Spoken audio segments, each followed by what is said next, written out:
that that surprise index is now negative, that the price action, the performance has been elsewhere. So, Pete, the question to you is, does it continue? Do you see more people getting on board? And how would you play this theme now? Would it be through equities, through foreign exchange? What would you do? You know, for me, I like rates right now. I started liking yields once they got above 460. I thought we'd be in a 10-year range, 440, 460. I think we might pull back to 430, 425 if the economic data continues weak. And to be honest, I think there's already been enough weak economic data that we've ignored. So I think we can see yields do better. So I think that's going to be the first way to play it. Then the question is, how do equities respond, right? Friday, we clearly had a Goldilocks type situation where bonds do well and stocks do well. I think that could fade, and I think that could fade rather quickly as people start saying, hey, this has only been a subset of the economy that's been exceptional. And there has been a subset that's been exceptional. If the rest of the economy starts fading, these cannot do that well. So I think you get a bit of a retrenchment. I think in the near term, I kind of like banks. I like some of those other sectors maybe to benefit from this Goldilocks type thing. But I'm now very worried that we're not going to see a smooth transition from no landing to maybe softish landing to hard landing. I think we might gap because the data already supports some of that fear. There's a question about time horizon here and whether this is a tactical trade or a tactical view, or whether it's something that's strategic over the long term, where you start to see a greater chance of some sort of downturn that could more fundamentally challenge certain equity valuations. Which is it? Is it just tactical, or is it something that has longer legs? For me, I think this is more fundamental. Again, we've been talking off and on for the past 6 months to a year that I view China resurgence as China trying to sell their own brands and compete more directly with us, which I think is going to put margin pressure on U.S. companies. And what I don't like, and my theory has always been, China will work domestically first, then sell into emerging markets, which they're doing. But I've always viewed kind of Europe as a potential weak link, right? We have the ability to confront China, to draw lines in the sand and fight with China, and our brands are super successful. Europe, to me, always strikes me as they're a little bit more dependent on China than we are. Xi's over there meeting with the French leader. I think you could see more go to that. And unlike in the past 20 years, where when China does well, we get a big slice of that here, I think we are going to get less and less of a slice of that and more competition. And so I think this is strategic about valuations, not just a technical or tactical trade. And you've had this idea, and it's been a brilliant one, really, that we've discussed at length. Why do you think now is the time the market's going to kind of come to it, given the fact that earnings have been coming in pretty well? We've seen them retain their earnings power, even if it's not pricing power. And there are a lot of things, including the jobs report, that weren't exactly terrible, Pete. Well, you know, on the jobs report, too, it's, I think we mentioned in the first part, the birth-death model, which is why they can't come up with a better name for that plug, where they're trying to estimate how much jobs are created in new businesses, right? That was 393,000 out of 190,000. So we would have had job losses had that plug number not been so high. Maybe it's valid. I question that because that's kind of the last outlier in the whole thing. And then I think in terms of why people notice this China story much more, you're starting to see reaction to Temu. You're starting to see parts of Europe react to Shine. And for the first time, right, as Chinese stocks are doing better, there's signs the Chinese economy is, bottomed. I think people will be watching very closely for a few names to see how their sales into China go. And if their sales disappoint while Chinese brand sales, surge, this whole view that, oh, our sales there are only weak because China's weak, disappears, and that's when I think we really confront these valuation issues and multiple issues. The confusion around that with Apple last week. Pete, we'll save that for another day. I want to talk about the geopolitics with you. This from Axios just moments ago. Biden, Netanyahu to speak about Rafah later on today. They're reporting, Pete, if we get the same thing here at Bloomberg, we'll be sure to share it. Pete, your view, the conversations with the generals you have in an academy, what does it look like? I think we're still dubious that we will get any form of ceasefire until Israel is done, eliminating Hamas as a fighting force as much as they can. So they are likely to go into Rafah. I think when you look at the data, as awful as it is, they have been very conservative. They've taken some losses. It's a very tricky situation. We would like probably, as entire community, to see some sort of ceasefire. It seems unlikely, and there is concern about what state the hostages would be in after being there for so long. So that's another kind of worrisome thing. So we don't see an immediate ceasefire, unfortunately, and we see Israel really wanting to progress into Rafah to eliminate more of Hamas as a threat. If that is the case, is there still upside risk for crude? Because we're not in the 90s, we're not in the 80s. On WTI, we're in the 70s, Pete. On Brent, we're at 83.57. Is there still that upside risk off the back of this, or do you think this market is insulated from it? Yeah, and we took off some of this a few weeks ago. We were saying we were less bullish crude. We're now getting back to fully bullish. And I think as we head towards the election, I would not be surprised to see spots of activity in and around Russia and Ukraine, other things that kind of push crude prices higher, right?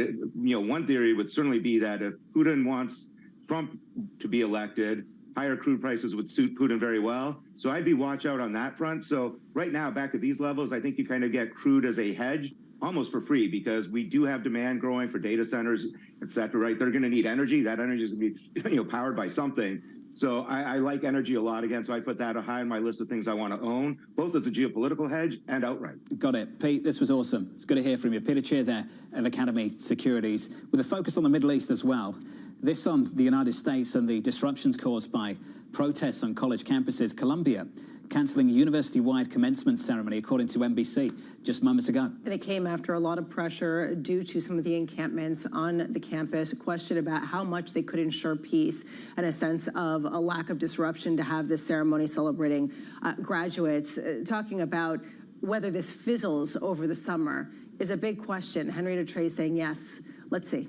Let's see. Coming up tomorrow, the conversation continues. Sharon Bell of Goldman Sachs will catch up with the Disney CFO, Hugh Johnston, Steve Eisman of Neuberger Berman. Looking forward to that. Mark Zandi of Moody's as well. Fantastic lineup for you through the week. Live from New York City this morning. Good morning. This was Bloomberg Surveillance.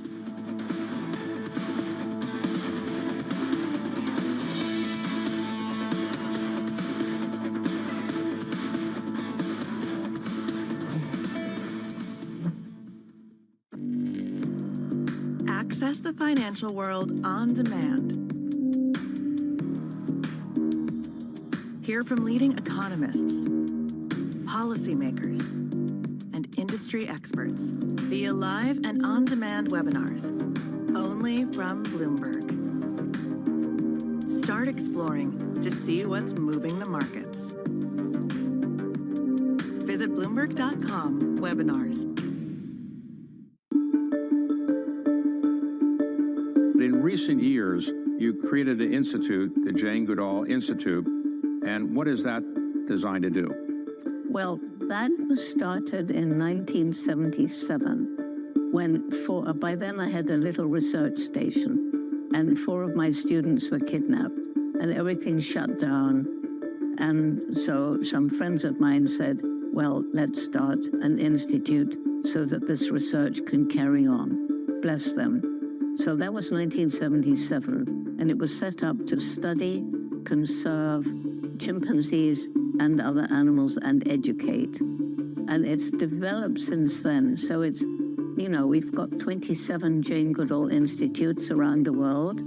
And then I realized at some point that the African people living in and around chimpanzee habitats right across Africa were struggling to survive. There was crippling poverty, lack of health and education, moving deeper into the forest, being exposed to diseases like Ebola and HIV from the chimpanzees and vice versa. It hit me.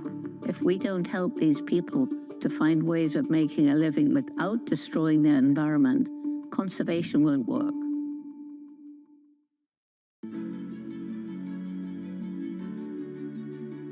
Every single thing I've done, it's almost as if somebody has said it can't be done. I mean, I remember I was in a factory and I said, I want to go in the night shift. And they said, no, we don't put women in the night shift. I said, how will I be a successful production manager or personal manager of a factory if I never went into a night shift and knew how 1/3 of my people worked? So in some ways it has fueled some of my determination. It's fueled some of my, okay, I'm going to show this is possible, a sense of, I'm going to go get on and do it. It also gives me courage because I feel sometimes I'm not just doing it for me, I'm doing it for everyone else who comes after me. And I always tell women who ask me for advice saying, put your hand up for the most difficult job. Put your hand up for things that are challenging. Go in there and lean into things that are difficult, that are challenging, because that's what gives you the greatest credibility, respect, reputation.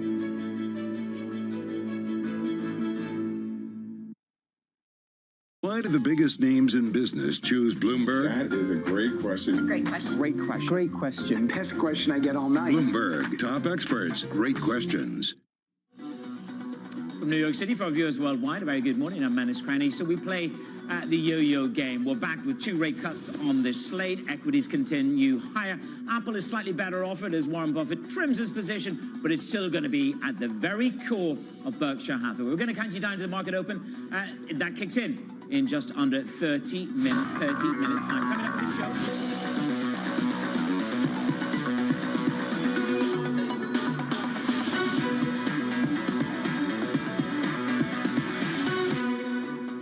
Coming up, futures moving higher after 2 consecutive weekly gains.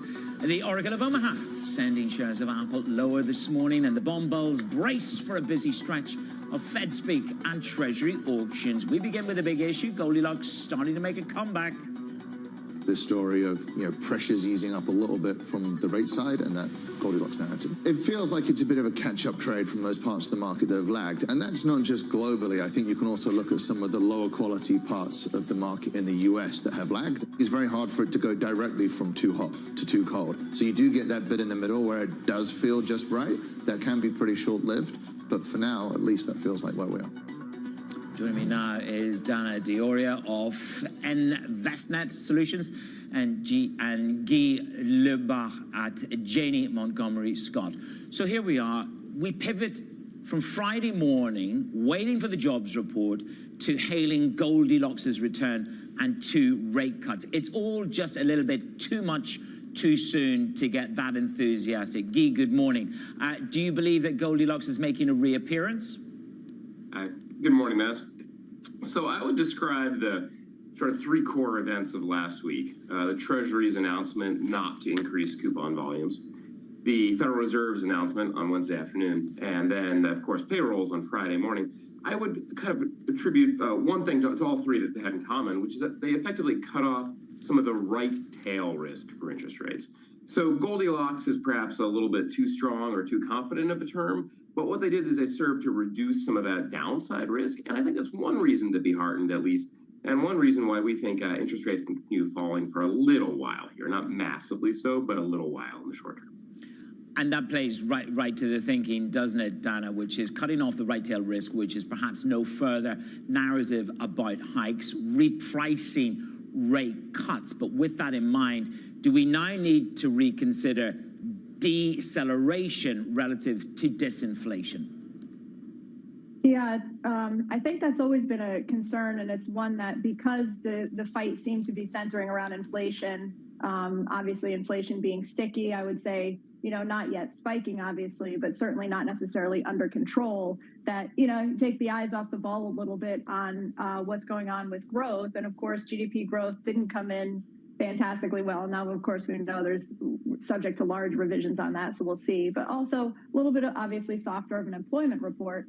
We've been in this hiking cycle for the period of time now that suggests that if there are going to be some concerns in the economy, they would start showing up.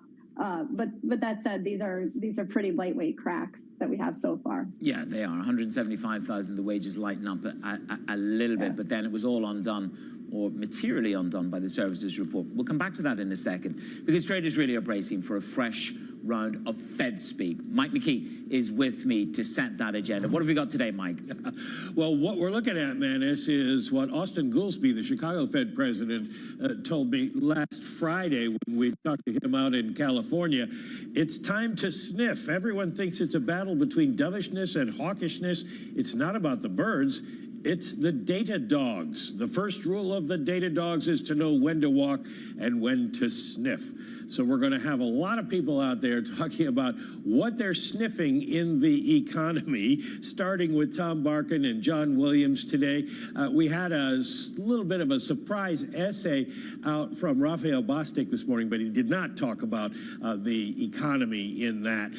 The yellow names there are the ones where you're going to want to really pay attention, because they are talking about the economy. The others are talking about things like college graduation and the idea of becoming an economist. So they won't make a whole lot of news. But the question is, if they're out there sniffing, what are they going to sniff? Not a whole lot this week. It's a pretty dry economic calendar, except for jobless claims and Michigan sentiment on Friday, neither of which is probably going to move the markets unless we get a big surprise in jobless claims. So where we are is kind of where we probably will be with the idea of what's the Fed going to do. Even if people say something, they can't really go ahead of Jay Powell and say they're going to go up or down. So Fed funds futures are where they were basically before the jobs report, talking at this point about the idea of a November cut, maybe a September cut, but nothing before then. So we'll keep an eye on that. But this week, a lot of talk, but can they move markets? Can they convince investors of something? Well, I think the market's going to be counting down to CPI. I mean, there will be those nuances and twitches, Mike, won't there, as they speak, but it really is all eyes and ears down to the CPI numbers, the next one. Dana and Guy are still with me. So here we are. We're looking at this jobs report from Friday, and you can take of it from what you want. But one thing that struck me in one or two reports that came through, full-time hiring has breached negative levels on a year-on-year basis. Outside of recessions, that's only happened in 2010. How quickly can this become undone? Guy, let me take it to you first of all, because the services number was the lowest in 4 years. Prices paid spiked a little bit higher. There are these incremental fissures of warning on the horizon, aren't there? Yeah, it's hard to look at the economic data and not notice these little pieces of downside. You're certainly right about that, Manas.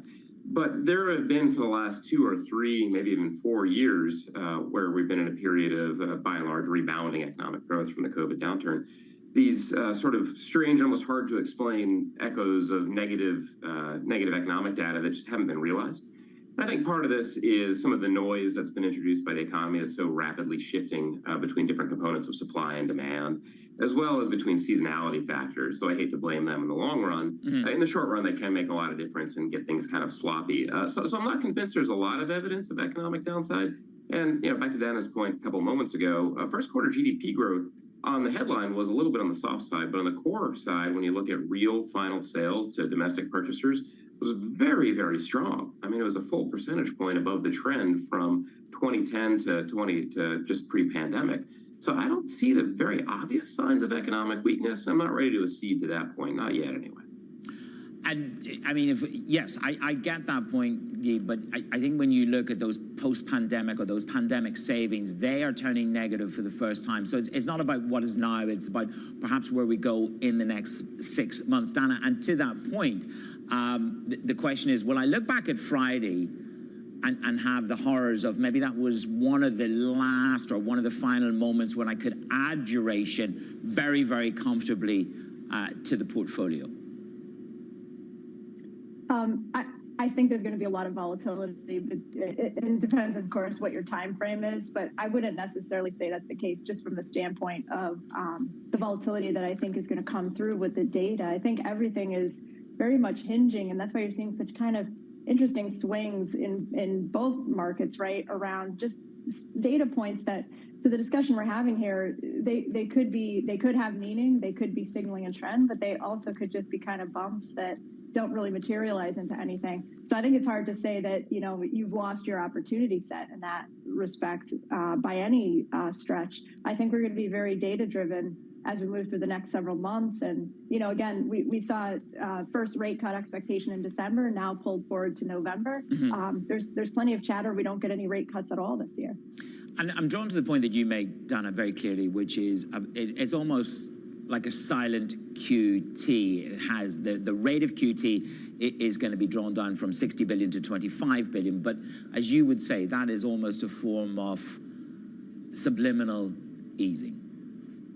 I mean, it is, but it's not a big one. And it's let's face it, it was already happening at a glacial pace, right? So I don't necessarily expect that it's going to have a massive impact. Does it cap the longer end? Does it perhaps cap the longer end, the 10s and 30s?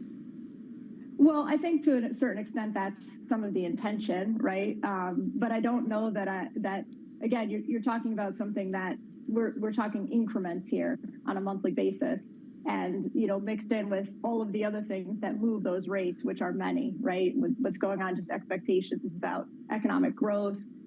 You could have an AI blowout that sort of changes all that. So I think, all else equal, there's some impact there, but it's very minimal. And, when you look at claims that does the Fed kind of try to swing things in terms of from a political perspective or help, one administration or the potential for another, I think you have to look at it and say, you're not seeing a lot of that, right? We've got a federal deficit where it is, and the Fed coming out and saying, no, higher for longer, and we're really going to be focused on our mandate, which is inflation employment. So I think what's happening in quantitative tightening or, a little incremental easing to the tightening is very incremental, I'll say. Yeah, I mean, it's small in numbers, but perhaps it's just there in the background. Guy, it's interesting when you listen to Powell pushing back at the press conference about silence to politics. That's not what they're there for. Their job is to manage and to carry through at all costs. It was a very, very robust pushback. The market has repriced, hasn't it, in the space of 48 hours of trading, we've gone from practically zero cuts to one cut in DEC to NOV to SEP. So this momentum is building. Do you think 2 is a fair insurance set of cuts for 2024? Yeah, sure. I mean, 2 is a good guess. Well, let me just take the political comment for a moment. I think there's this long-running expectation the Fed is a heavily political body just because it fits certain predetermined narratives. Over the last 11 election cycles, which the Federal Reserve has been active, presidential election cycles, they've been hiking interest rates in 6 of them and cutting them in 5, and there's a handful of others in which they haven't moved them. So the data or the history doesn't really suggest that they're particularly political. Second, in terms of what to expect for this year, first of all, in the short term, the inflation data have proven really, really hard to forecast, genuinely so. Our models have been wrong, frankly, the first couple of months of this year, just as they were wrong the other way the last couple of months of 2023. So it's hard to say. I have low confidence, but 2 seems like a reasonable number. 6 heading into the year was patently absurd, and one reason we were advocating a shorter duration position heading into the year. 0 is probably unlikely. There have been a handful of mid-course corrections in the Federal Reserve's history, the most obvious of which being the 1995 episode. And essentially all these mid-course corrections were 75 basis points of rate cuts over the course of 2 to 3 quarters. Whether it starts in September or December, it's probably going to be that same 75 basis points in the last 2 to 3 quarters. And so it's a little bit easier to stake a position on that, not by necessarily betting when that rate cut starts, but rather about how large it's going to be and what that's going to do to intermediate to longer term interest rates. I love your honesty, patently absurd. But then that's what irrational exuberance perhaps looks like in a rates market. Dana, to close off with you, I mean, would you concur with Guy that we're perhaps preparing for 2/3? And what does that do to risk? I mean, if I look at risk assets, they have had a lovely extra wind between Friday and today. Sure, because we're pricing in all of a sudden no rate cuts. I would agree. I think all else equal, that's probably around where we stand. I'd say maybe 1 to 2 right at this moment, but there's not a lot of information content on what we're able to say right now for what's going to happen in September, of course. And to your point on risk assets, I think anything that suggests that there's more cuts than was previously expected could be a real boon to small caps. They're obviously more interest rate sensitive. They've obviously suffered with corporate, have the teams having to go back to capital markets for funding. So yeah, the suggestion that there could be one more rate cut is probably going to be very helpful to assets like small caps. Well, my favorite fact of the day from Bloomberg is apparently we're making $2 million per minute on treasuries, is putting the positive back in positive. So all eyes down for $125 billion worth of supply. Thank you both for setting the table this Monday morning in terms of Fed Speak and the agenda. That is Dana Dioria and Guy Lebas. Thank you very much. Joining me now for the stocks ahead of the opening bell, Jess Menton is on set. Jess, what have we got? Good morning, Manus. We have another busy week of earnings. Even though we've already had about 80% of the market cap for the S&P 500 having reported, we have another 4% or about 56 companies. Disney, of course, fresh off that victory from its proxy fight, and ARM, Uber, Airbnb, and Palantir. Of course, I have to point out Berkshire Hathaway shares Class B, looking at that stock up about 1% pre-market trading after Berkshire held its annual shareholder meeting, where Warren Buffett, actually, his conglomerate, reported a nearly 40% surge in year-over-year operating margins for the first quarter. But the big news, of course, looking over at Apple, Berkshire did trim its stake in the company, one of its largest positions since Buffett's deputies first invested in 2016, though he did say the figures do underscore the difficulty his team have had trying to find worthwhile investments. If you go and look at Apple's stock, up actually down about 0.4%, but it is coming off of its best week relative to the S&P 500 since July 2020. And then, of course, there is Paramount. Berkshire cut its Paramount exposure entirely at a loss. This does come after the New York Times did report on Sunday that Paramount Global has agreed to formally begin negotiations for a buyout group led by Sony Pictures Entertainment and Apollo Global Management. If you look at that stock, it's actually up close to about 5% in pre-market trading, Manus. Okay, Jess, thank you very much. Keeping an eye on the movers. Coming up on the show, tensions are heating up in the Middle East. I think that there are efforts that are happening right now and could reportedly be announced within the next couple of weeks that are designed to end this. The Israeli army telling civilians to move out of Rafah. We discuss next on Bloomberg.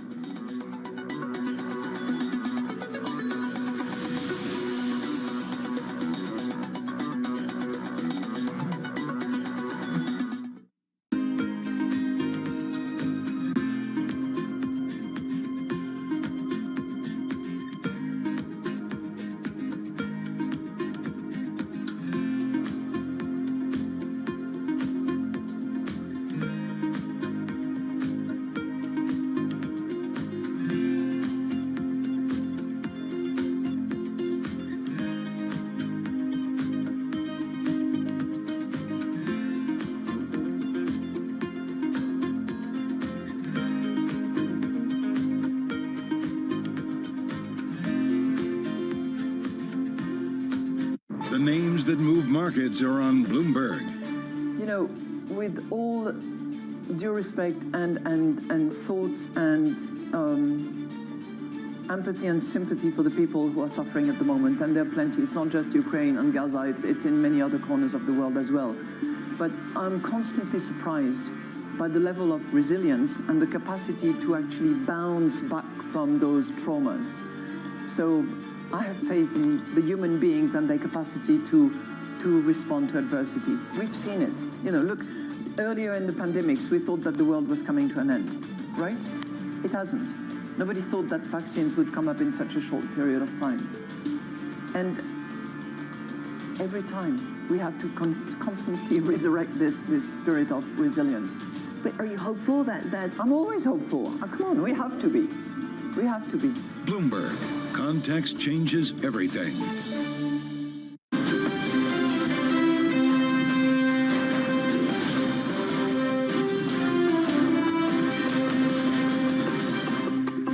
Always on the heartbeat of the tech spread across global markets. The real-time data aspect is going to be important. We're going to bring you expert analysis on that. Sure. Don't miss Bloomberg's interview with the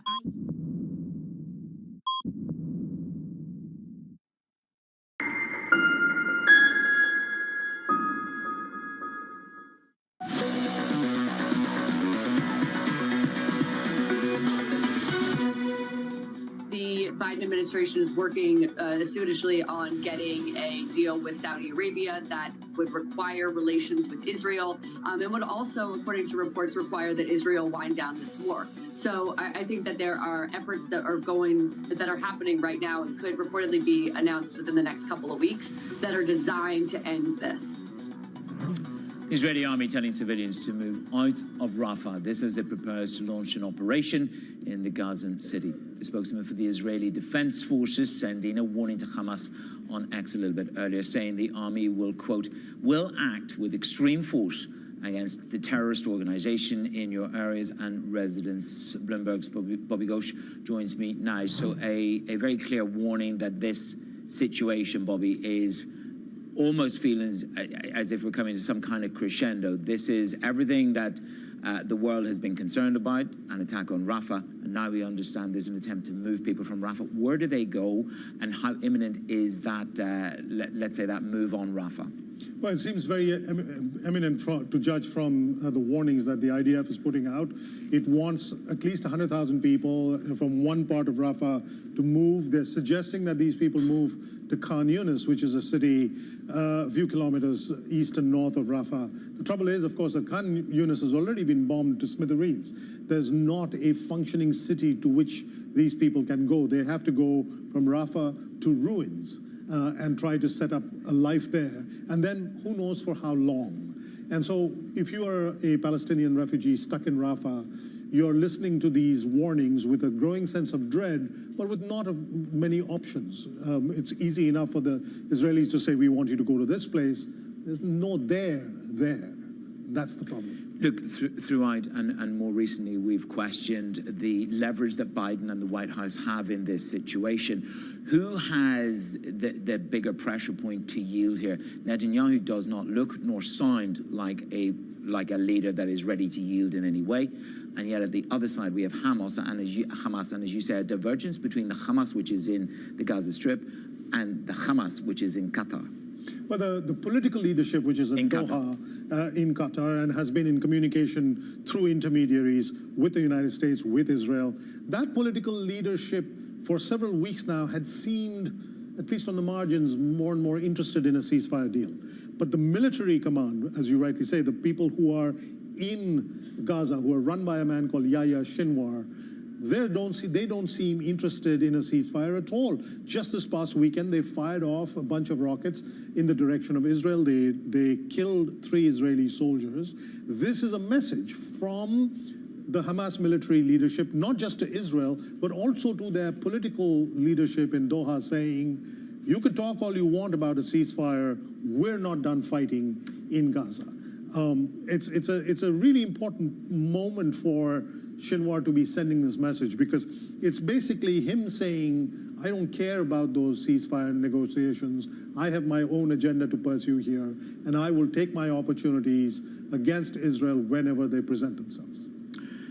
The other dynamic is, of course, the US-Saudi axis. Saudi seeking a security relationship. We know that that's been in the background. That was very close to coming to fruition before this major escalation between Hamas and Israel.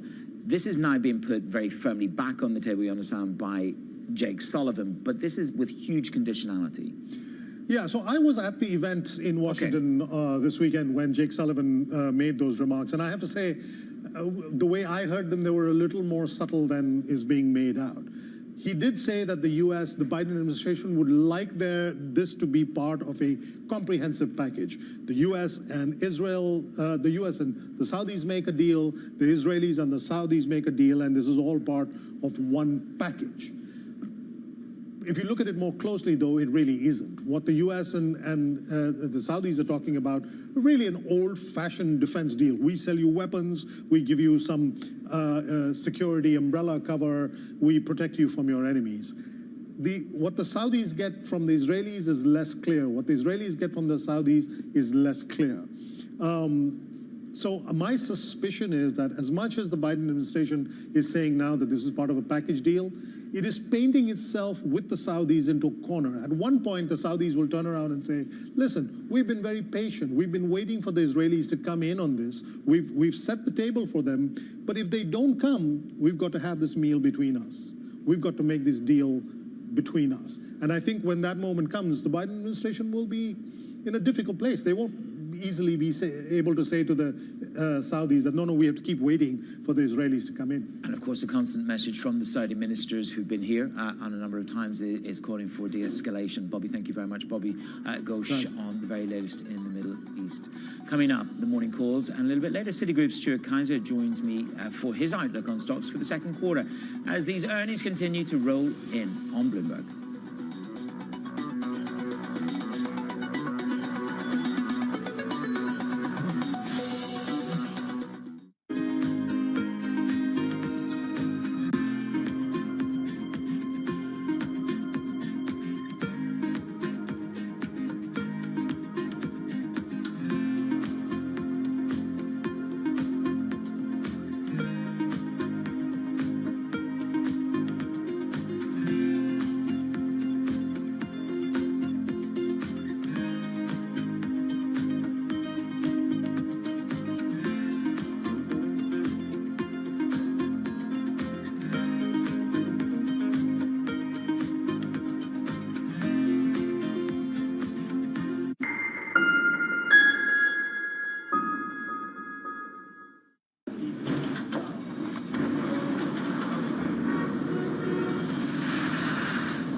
covers the world with unmatched reach and resources. From more than 120 countries, the moment news breaks, 24 hours a day. Bloomberg, context changes everything. This is Bloomberg News Now. News when you want it at the touch of a button. Another volatile day on Wall Street. We're seeing big moves. All eyes on Capitol Hill as Democrats and Republicans prepare. Today's job numbers casting doubt on the Fed's next move. Inflation remains front and center. And that's news when you want it with Bloomberg News Now. Get it 24/7 on the Bloomberg Business app, Bloomberg.com, and anywhere you get your podcasts. Bloomberg News Now. Context changes everything.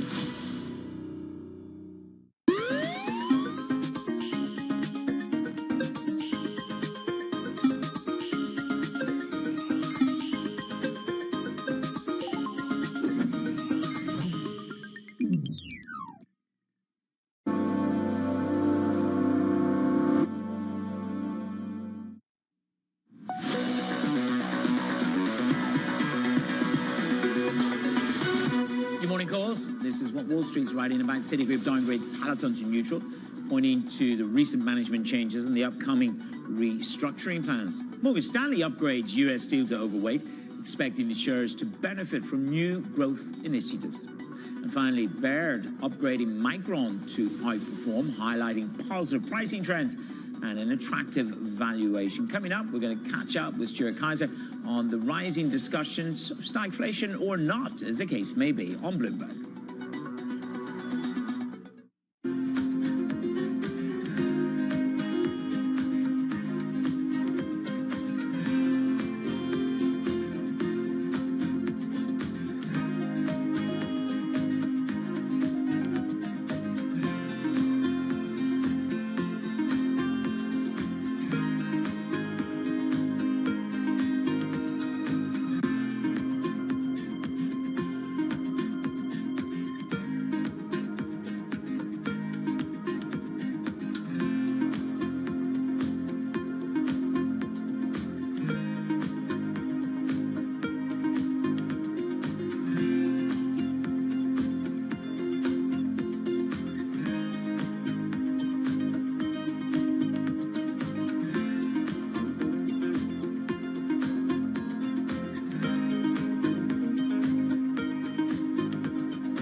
Looking at your portfolio of businesses, it is about resilience, it's about pressure, it's about women. Like, so how does that come together how does it manifest in the deals that you're doing now? Yeah, it's one of the things that I became increasingly passionate about after I retired, was acknowledging the fact that focus and this performance mindset was a huge asset that I had gained and that I had worked on and perfected for over 20 years. And now working through brands and founders, I just recently announced a collaboration with the Amman Hotel Group where I bring in the best talents in sports recovery and performance mindset in retreats and offering it there to their clientele. Our first one is actually in Phuket in February. So working through what that means, I mean, if you see the stats of Fortune 500 female CEOs, 80% of those women have played sport competitively through their life journey. And all those skill sets that they've built, to me, they were part of this first chapter, right? But how do they now apply to everything else I'm doing? And I'm so curious and interested in how I can bring that to the audience now and make it more mainstream and accessible.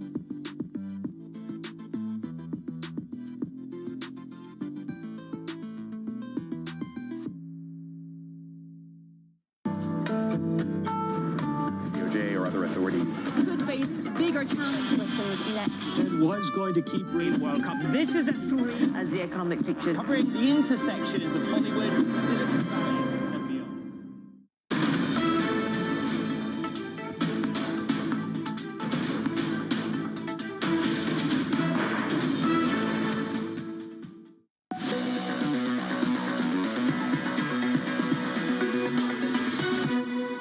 Carry on with risk. We're bid up this morning after a pretty strong day on Friday as the market reprices 2 rate cuts for this year. A little bit earlier, and more aggressive than we had anticipated.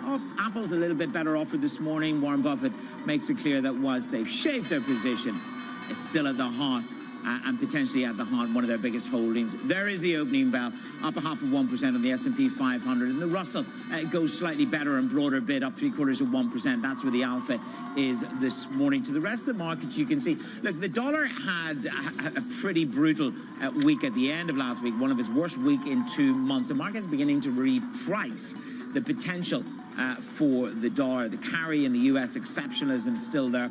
So the dollar is up by 0.4% against the yen. That massive move that you saw last week, Janet Yellen sent a message going, the calls for intervention were a rumor and that they should be rare and with consultation. So we're just pushing back against the intervention narrative from last week. 10-year yields flat at the moment, 4.49. The duration bus has left the train station. Are you on it as the market reprices 2 rate cuts? And Brent is up by 0.4%. What you're seeing here is, of course, one of the biggest weekly losses since in February last week. We're clawing our way back. Saudi Arabia is raising their prices to Asia for a 3rd straight month. But the war premium is much, much eviscerated in the oil market. One stock to watch, it is Apple. Berkshire Hathaway, as I said to you, reporting that it's trimmed its stake in the company, despite Warren Buffett praising the tech giant. Just mentioned is with me. So a little bit of a shave, but it's still going to be at the core, a key part, as he says, unless there is a major, major move in Apple.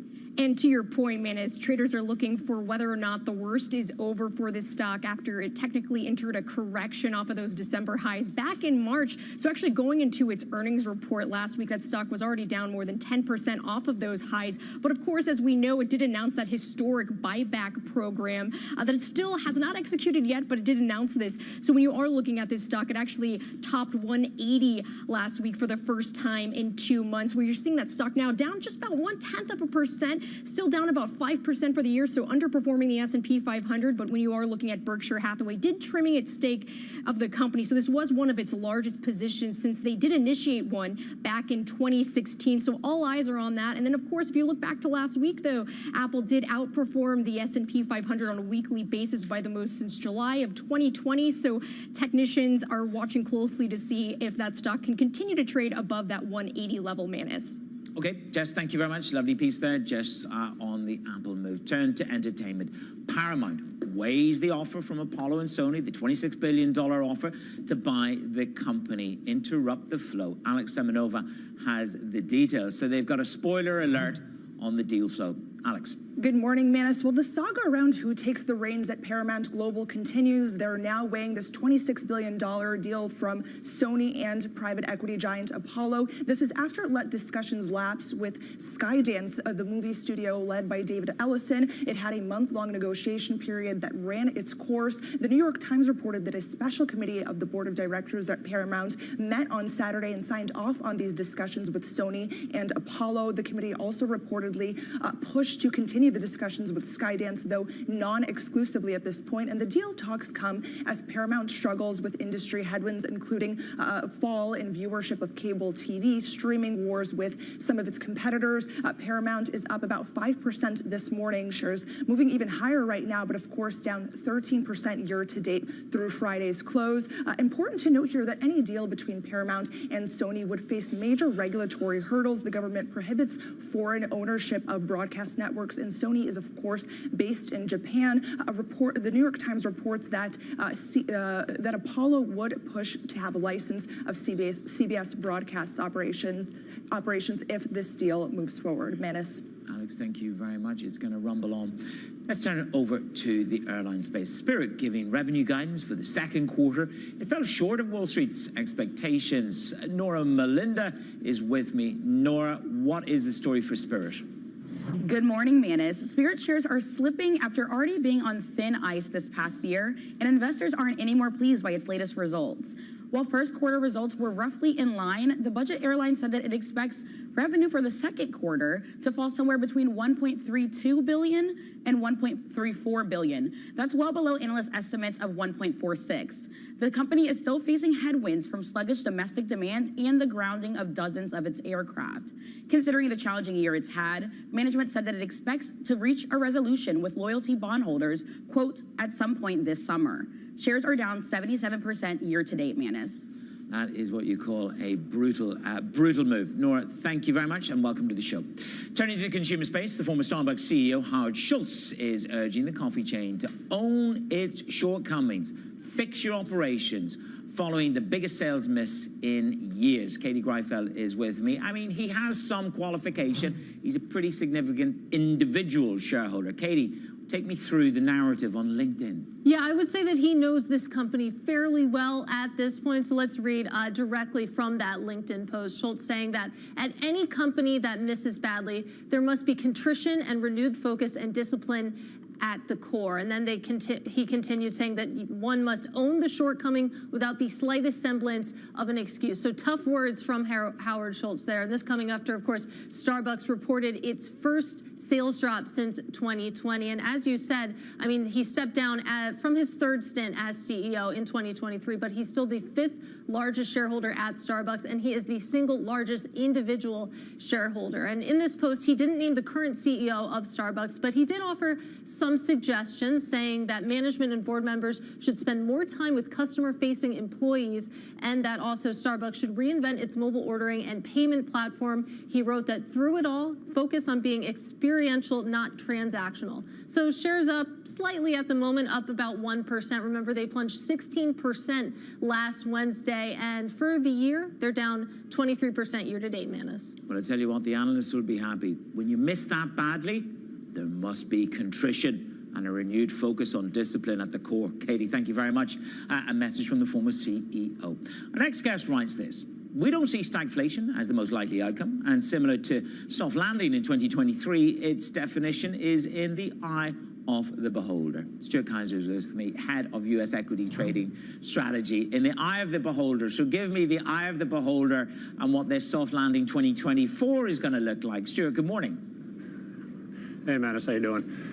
Look, I think after that first quarter GDP report, we started to get these kind of stagflation, commentary and questions coming from clients. And I think one of our pushbacks has been, what is that? And I think from our perspective, it would be below trend GDP with inflation that's kind of above target.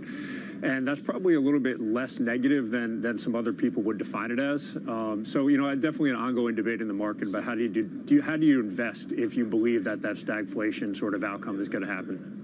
Well, I presume commodity and energy is going to be part of that narrative if I believe that there's a portion of stagflation.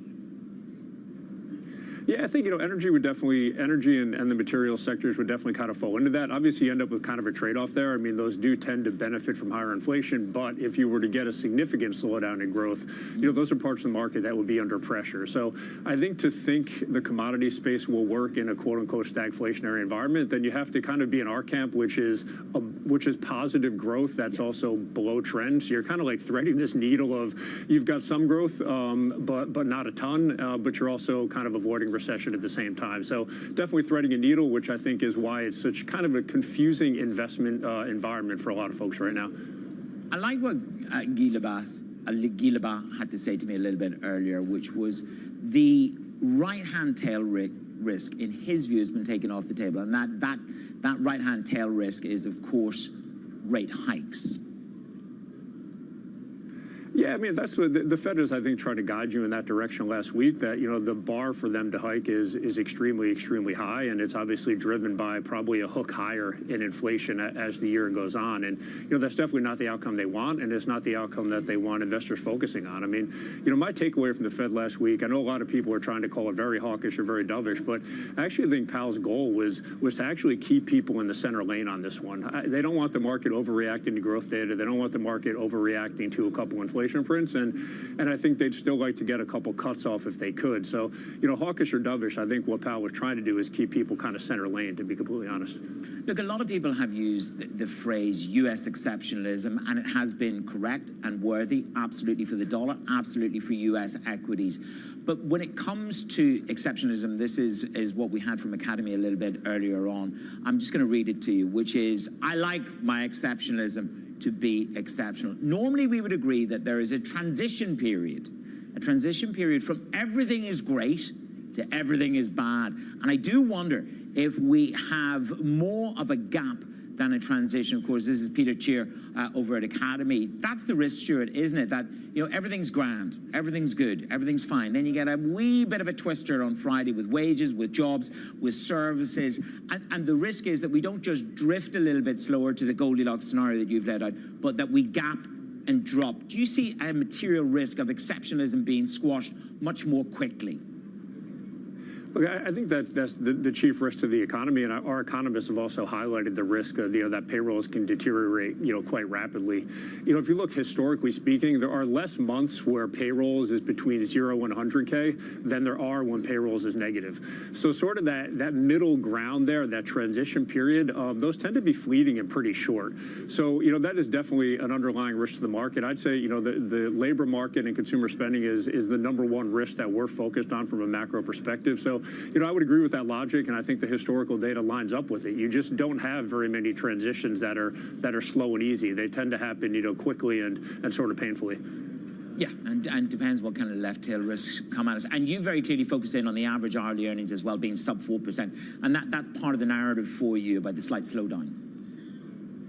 Yeah, without a doubt. I mean, the first quarter GDP, the employment cost index, some of these sort of subcomponents of the ISM indices have definitely been hinting towards wage inflation. And I think a lot of folks were worried about that being kind of like the next leg of inflation. So seeing that average hourly earnings kind of decelerate this month and 2 of the last 3 months, to be completely honest with you, I think was pretty reassuring. And I think that's why the markets responded so positively. I don't think equity markets traded up because of 175K or because of 3.9% unemployment. I think it was because the headline payrolls were strong enough, and you also got a little bit of relief on what's been the bogeyman for the markets over the last couple of weeks. We listened to the Berkshire Hathaway narrative over the weekend. Cash is a huge element for Warren Buffett, possibly because he wasn't able to deploy and to do deals. But it's earning nicely for him, $1.9 billion. How intransigent, how sticky is cash in the CDs and in the deposits? How hard is it going to be to prize me away from cash, Stuart? I think it's good. I think it's a high bar for that right now, Mattis. I mean, if you look at retail money market balances, you had about 28 billion of outflows right around tax season, and then you're sort of back to inflows. And if you look at the size of the outflows around tax season, they line up quite nicely with the taxes you would have had to pay on 5% interest on the balances of those money market funds for the last 12 months. So, look, given the degree of uncertainty out there, it's going to be hard to get people out of 5% cash, and partly because we just haven't seen 5% in a while, right? So people kind of need to get a little bit used to it. But, our view, as you know, has generally been that if you're growing earnings 10% plus, that you should have money in equity markets, and ultimately we do think that money will come out, but it's going to be slow and it's going to be a heavy lift to get money out of that 5% cash. Agree with that. And to Berkshire's point, there's also maybe not as many high risk reward investment opportunities there. So from a risk reward perspective, clipping that 5% coupon has just been the right place to be for a lot of investors. It's the sweet place to clip the coupon and march on. Stuart, thank you very much. Stuart Kaiser there of Citi. On the markets this Monday morning, coming up, Robinhood receives a Wells notice from the SEC. What does it mean? We'll discuss the fallout in just a moment on Bloomberg.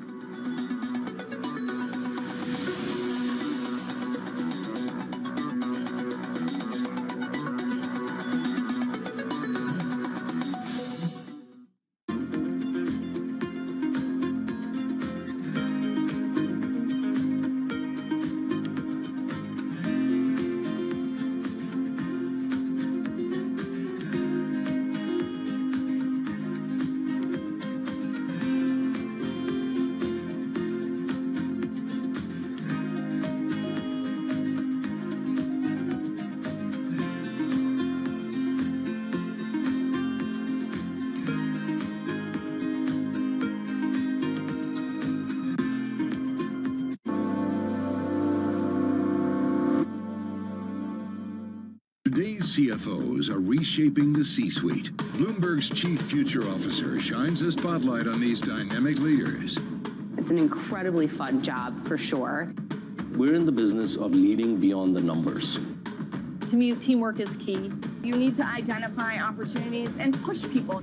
It's not about how to say no, it's about how to say yes. Their impact goes far beyond the balance sheet. And on Chief Future Officer, they focus on much more than just revenues and margins.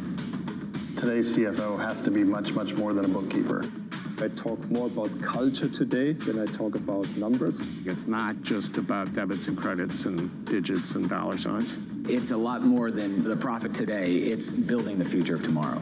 Get passion, perspective, and more from the chief future officers of some of the world's most influential companies. New episodes this summer, only on Bloomberg. Brought to you by Workday. From the beating heart of global finance, economics, and politics, and wherever newsmakers are moving markets, Bloomberg brings you conversations that allow for deep discussions and important insights. How has that shaped your strategy for the bank? Is this a new normal? Is this like a catalyst? Do you think we're in a new phase for dividend policy overall? That's a great question. I'm Francine Lacqua, and this is The Pulse, every weekday only on Bloomberg.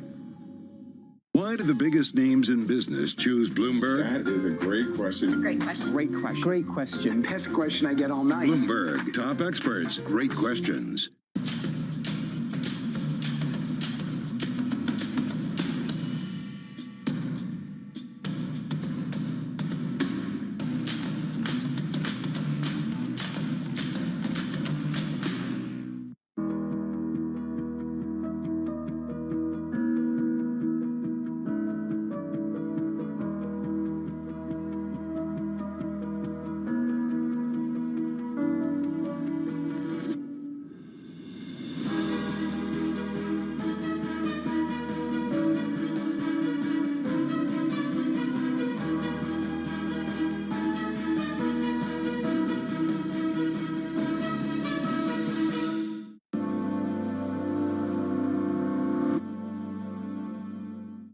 Is Bloomberg.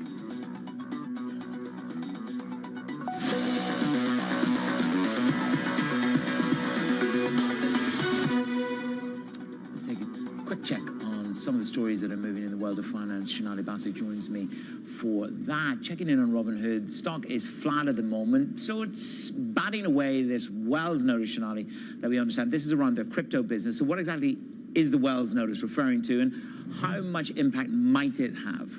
Could have a significant impact only in that, man, as you have an issue here where crypto has been a growing part of Robinhood's business. Why is the stock shaking off the worries about an LCC Wells notice, really indicating enforcement actions tied to this cryptocurrency business at Robinhood? You only have crypto as less than 15% of the assets under custody over at Robinhood in the year ended last year. And so Robinhood does report results in a couple days after market, that is Wednesday after market, and we'll see whether the crypto business has been growing just as meaningfully, but of course it's volatile business as well. It's a really small part still of the overall business, but you have to remember, when you look at last year and the prior quarter's performance, they did show a decline in transaction volumes for the main businesses, equities and options, whereas crypto had a massive jump, both by the amount of volumes per transaction and the transactions themselves. So Robinhood is looking to fight the SEC on this, and they're not alone. As we know, other cryptocurrency firms are also looking to fight the SEC when it comes to their concern over crypto. Yeah, well, certainly everybody's had a few run-ins with Gary Gensler over this. And just to make it clear, is that the CFO there, Dan Gallagher, said they firmly believe that the assets listed on our platform are not securities. So talk to me a little bit about, we've got a new credit. Everybody wants a piece of the credit pie. Everybody wants a piece of this. The banks are fighting to keep it, and there's new entrants combining. PNC and TCW are combining to create a new platform. What is it? Size, scale, scope? Take a look at PNC shares this morning as well, because you do see them hopping on the heels of this news, up about 1% or so. This, or pairing those declines now about 0.6%. You have PNC, one of the largest regional banks in the country, looking to pair with TCW, traditional bond fund manager, as it's known for, looking to get into private credit, one of the biggest moves by CEO Katie Koch in the early years since she's taken over. And remember, recently we've seen this kind of deal happen with other large banks, Barclays, for example, and AGL. This one is a little different. They're trying to put together about $2.5 billion in equity in year one when it comes to these deals. So certainly you see the regional banking system pairing up with private credit in a significant way, these deals crossing the tape at a greater speed as we hit through the year. And let's just round off. I mean, we had a weekend of theater with Warren Buffett talking about not just his lost partner, Mr. Munger, but talking about Apple, talking about cash, And they're two of the big bulwarks of this story. I mean, they're earning plenty on the cash, and Apple will be a core holding in the future. You had Warren Buffett really... It still is, but it's not going anywhere unless something materially happens. Yeah, he said it will be, by the end of the year, still likely the largest holding, and he likes it even better than the likes of some of his other favorite stocks, American Express and Coca-Cola. But one interesting thing here, Manis, is preparing for the future. This hint that he gave about the idea of selling some of the Apple stock before corporate tax rates might get larger, tax rates for investors might increase in the future with the government debt load where it stands and the U.S. needing to pay for its fiscal responsibilities, if you will. He said that investors looking to see higher tax rates ahead might not be so sad that you're selling Apple today. But of course, as you say, really, not only did they make the most of its money, not just from the profits of selling stocks, from their cash hoard, and of course, Berkshire, standard of the American economy, off of its operating earnings, where they saw many increases by the billions for most of its core businesses. Yeah, well, certainly Geico and the insurance side of the business doing very nicely. Shanali, thank you so much. That's rounding up the financial stories here on the Open today. Sector price action, let's get across to Jess. Well, Manis, taking a look at the industry groups in the S&P 500, you have 10 of the 11 groups higher. If you look, what's really driving things is the energy sector. So this does come as U.S. oil prices are rising this morning, actually trying to recover from last week's steep losses. You do have WTI topping about $78 a barrel. Of course, if you look on the other end of this, consumer staples are flat this morning. Have to point out, though, when you are looking at the NY FANG index, that's actually up roughly 4% so far this month, continuing to edge higher this morning. Of course, have to point out there's only been 4 sessions so far this month, but of course the biggest weighting when you are looking at this particular index is Alphabet. Also another big weighting, of course, is Tesla and Apple, but Apple's the only one so far this month out of them that have reported. But we do have NVIDIA coming up on May 22nd, so all eyes on that. Have to point out, though, Bloomberg's Mark Gurman has a story coming out about the next big event for Apple's, the new iPads that are set to potentially arrive on Tuesday at a big event there. So that's another group we're keeping a close eye on, Manis. Okay, Jess, thank you very much. Coming up in the show, market moving events to set your clock by. Your trading diary on Bloomberg.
Fixed income fix. Watch Bloomberg Real Yield every Friday right here on Bloomberg. Context changes everything.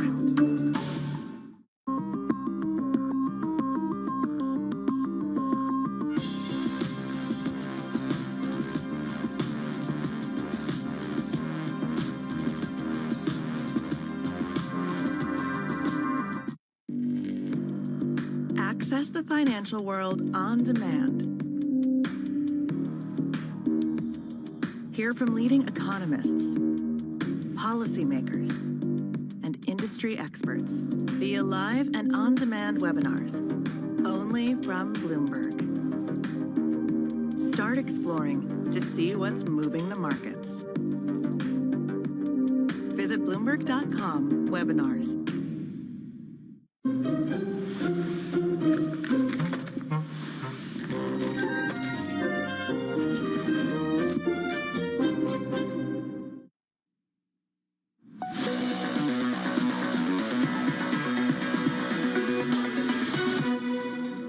I think every regulator is worried about three topics, not just safety and regulation.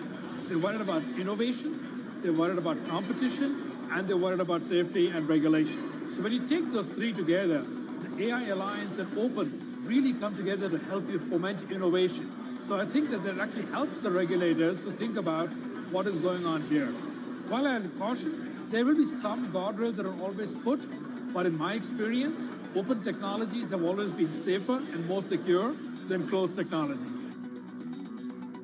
It was a long time ago. 5 days ago, you're trading over 5% on 2-year paper. This market has repriced from 0 cuts to 2 cuts and pulled those forward to September. The consequence, the quid pro quo of this pressure on yields, as we saw the wages slip and the jobs drop, is to boost the equity narrative. The Nasdaq took the crown at the end of last week. Palantir is one of the most strongly bid stocks this morning. So you are looking at a consequence of this. We're off the lows on 2-year paper. Let's just have a look at the stocks for you. This is the score at this stage. Again, the Russell is breathing life into breadth because of the view of a cut in rates is to come. Palantir up 5%. Take a look at Dan Ives at Wedbush talking about the narrative there. Nasdaq up 0.5%, and S&P 500 also bid by 0.5%. So we're certainly pro-risk at the moment. Your trading diary looks a little bit like this for the rest of the week.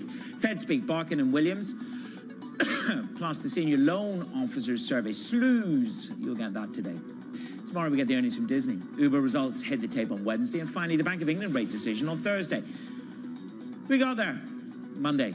Countdown to the open from New York. A very good morning on Bloomberg.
Look at the number of women that want to learn the game, young girls that are joining on the tee. Really an exciting time for all of us to really capitalize on this moment. When you look at women who are making most of the purchasing decisions in households, whether that's cars or that is home or financial services, and who are going to drive the wealth of the future, it's women. Obviously, we have our car business and we need to have games here and all that sort of thing. But what else can we do? How do we grow the platform? The whole ticket pricing process. It used to be very yellow sheet of paper, maybe some numbers around it. There was not a lot of science behind it. We're now in the world and have been for many years, as most other similar businesses are, into dynamic pricing. So our pricing for a seat may change hourly if we see demand for that, all driven to maximize revenues. The balance sheet is so important to the success of the team. And a big part of my role is to make sure that the balance sheet stays strong and that we are prudent stewards of capital. There are things that we can do that are irrespective of winning or losing. Take a look at the first budget that comes from one of the teams and ask questions about, do you really need to spend that much? Are you really shooting high enough when it comes to partnership revenue?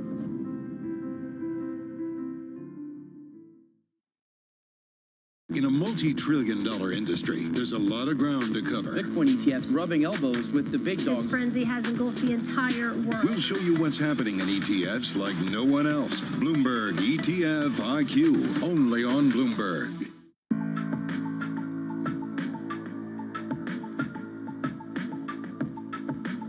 This is Bloomberg.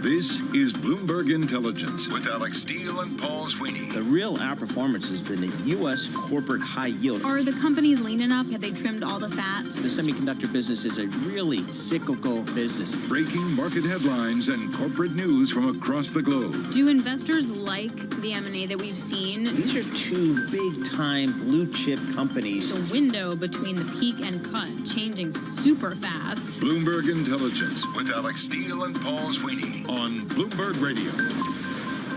All right, good Monday morning from the Bloomberg Interactive Broker Studio in New York City to our worldwide audience. We are streaming live on YouTube as well. This is the Bloomberg Intelligence radio program. In the next couple of hours, we focus on companies, stocks, bonds, and news of the market. We lean heavily on our Bloomberg Intelligence research analyst, 400 professionals. They cover 2,000 companies, 130 industries around the world, and we lean in on those folks throughout the next couple of hours. Alex Steele, she bailed on me, but no problem. Tim Stenovic sitting in for Alex for the next couple of hours. Thanks so much, Tim, for coming in. Coming up, we're going to check in with Matthew Palazzoli, covers insurance for Bloomberg Intelligence. I think he was out in Omaha, so we get the latest on what's happening with Mr. Buffet and the good friends at Berkshire Hathaway. We're also going to check in with Jen Reed, Bloomberg Intelligence senior litigation analyst. I think this is going to start getting serious with Google and some of their litigation risks. So Jen Reed, she's the expert there. She'll join us and tell us kind of, is this a thing for Google and maybe even for Apple as well? So we got a lot coming up in the next couple hours. Let's kick it all off with a Bloomberg Business Flash. Lisa Mateo. You got it. Market Drivers brought to you by Interactive Brokers Bond Marketplace. Access their vast selection of over 1 million global fixed income securities with no markups or built-in spreads and low transparent commissions. Learn more at ibkr.com/bonds. All right, stocks are extending last week's gains. Traders focusing on the prospect for the Federal Reserve to cut interest rates. There's plenty of Fed speak this week to get a better idea about that, including words from John Williams, Thomas Bark, and Neil Kashkari. Now, as far as economic data, pretty quiet week. Today, we have the Fed issuing a quarterly report on the health of America's banking system. That's the Senior Loan Officer Survey. Later this week, we have reports on wholesale inventories, initial jobless claims, also a read on sentiment. So we have the NASDAQ up 0.5%. Same for the S&P 500. The Dow up 0.2%. We have the 2-year yield at 4.81%. That's little changed. The 10-year yield at 4.50%. And that is little changed as well. Taking a peek at commodities, we have spot gold higher at $2,328 an ounce. Brent crude, $83 a barrel. NYMEX crude at $78 a barrel. That is your Bloomberg Business Flash. Back to you. All right, Lisa Mateo, thank you so much. We appreciate that. Tim Stenovic sitting in for Alex Steele. I'm Paul Sweeney. We're live here in our Bloomberg Interactive Broker Studio. We're streaming live on YouTube as well. That's the internet. YouTube.com and search Bloomberg Podcast. Tim, thanks for sitting in here. Get up a little bit earlier today? Yeah, a little bit early. A little change in schedule? Yeah, I'm happy to do it, though. I love the program. I do listen to it every day, so nice to be part of it. Awesome. And I guess so we have Carol out at the Milken Conference, right? Yeah, she's at the Milken Institute Global Conference. They're broadcasting 2 to 5 live on TV and radio today. They've got a great lineup. They do. Not just today, but also throughout the whole week. So she's there Monday through Wednesday. Oh, very good. And David Weston's out there as well. So we got a full contingent out there at the Milken Conference. They always have great speakers. I mean, a really eclectic group of people out there. Yeah, it's certainly a who's who. I mean, the big question I have is, the protests that are sweeping the nation right now, it's also a place where a couple of years ago when I was there were like anti-vaxxer protests everywhere. I'm wondering, since everybody who's anybody is going to be there, are there going to be protests there this year? Okay, we'll see. So that's out there on the West Coast. All right, we got the markets looking up here. S&P 500 up 0.5%. A nice lift here. Looks like maybe the market's discounting maybe a little bit more dovish Fed here. But let's look under the hood, see where things are happening in the equity markets. We welcome Nora Melinda. She covers all the equity markets for Bloomberg News. She joins us here in our New York City studio. Nora, what are you looking at? Well, let's kick things off with Paramount. That's ticker PARA. We're seeing shares up as much as 7%. They're now pairing up about 3.5%. But this is all over the discussions over who will take the reins of this company. Paramount is apparently weighing a $26 billion offer from Apollo and Sony to buy the company. And we did early report that the special committee of Paramount's board that had been negotiating with film producer David Ellison did tell him on Friday that the talks will no longer be exclusive. And as we do know, that Warren Buffett and Berkshire Hathaway sold its position in the company at a loss. Oof, that was... Okay, here's something I don't get about this deal. So $26 billion, Paul, is potentially what the offer will be. Right. Right now, we're seeing a market cap of Paramount, at least according to the Class B shares, $9.3 billion roughly. Yep.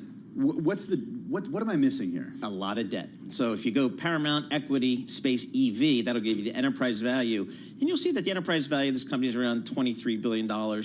So they're talking 25, 26 billion might be the target here. So you got they'll pay more for the equity here. The stock's at 13. Maybe they get $20 a share. I don't know, but $15.8 billion of debt. That's a big problem. So that's one of the many problems for Paramount here. But I like this Apollo.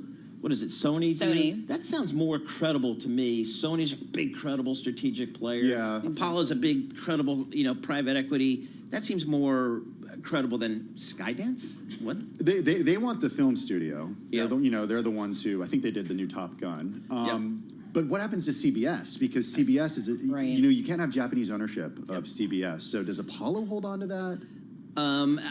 First of all, I think they can get approval to. You think so? Yeah, I think they'll be able to get approval. The question is, how about the billboard business? And the TV stations, all that kind of stuff. I don't know. We'll see, but maybe some transaction will get done. Spirit Airlines. Yes. Never flown it. Have you flown Spirit? I've never flown Spirit. I have. You have. The college days. When you're on a budget, you have to make it work. Did you bring any bags? I mean, you almost pay about, $100 for a bag, so you have to pack light. That's all right, what's going on with Save, which is a good ticker symbol? Yes, Save, very on brand. Spirit shares are tumbling for their lowest level on record, and this is, of course, after the company's already been on thin ice, and investors aren't any more pleased by its latest results. While its first quarter results were roughly in line, we're looking at the second quarter, which is the current quarter right now. It said that it expects to see its revenue for the current quarter fall somewhere between $1.32 billion to $1.34. This is short of analyst estimates of $1.46. Of course, it's still facing a lot of headwinds when we think about the grounding of dozens of its aircraft, as well as sluggish domestic demand. But considering the challenging year that it's had, management is saying that it expects to reach a resolution with loyalty bondholders, quote, at some point this summer. And of course, we do have shares down, about 77% last I checked. Wow. We're looking 79%. There you go. Year to date, yep. Year to date. 52-week low.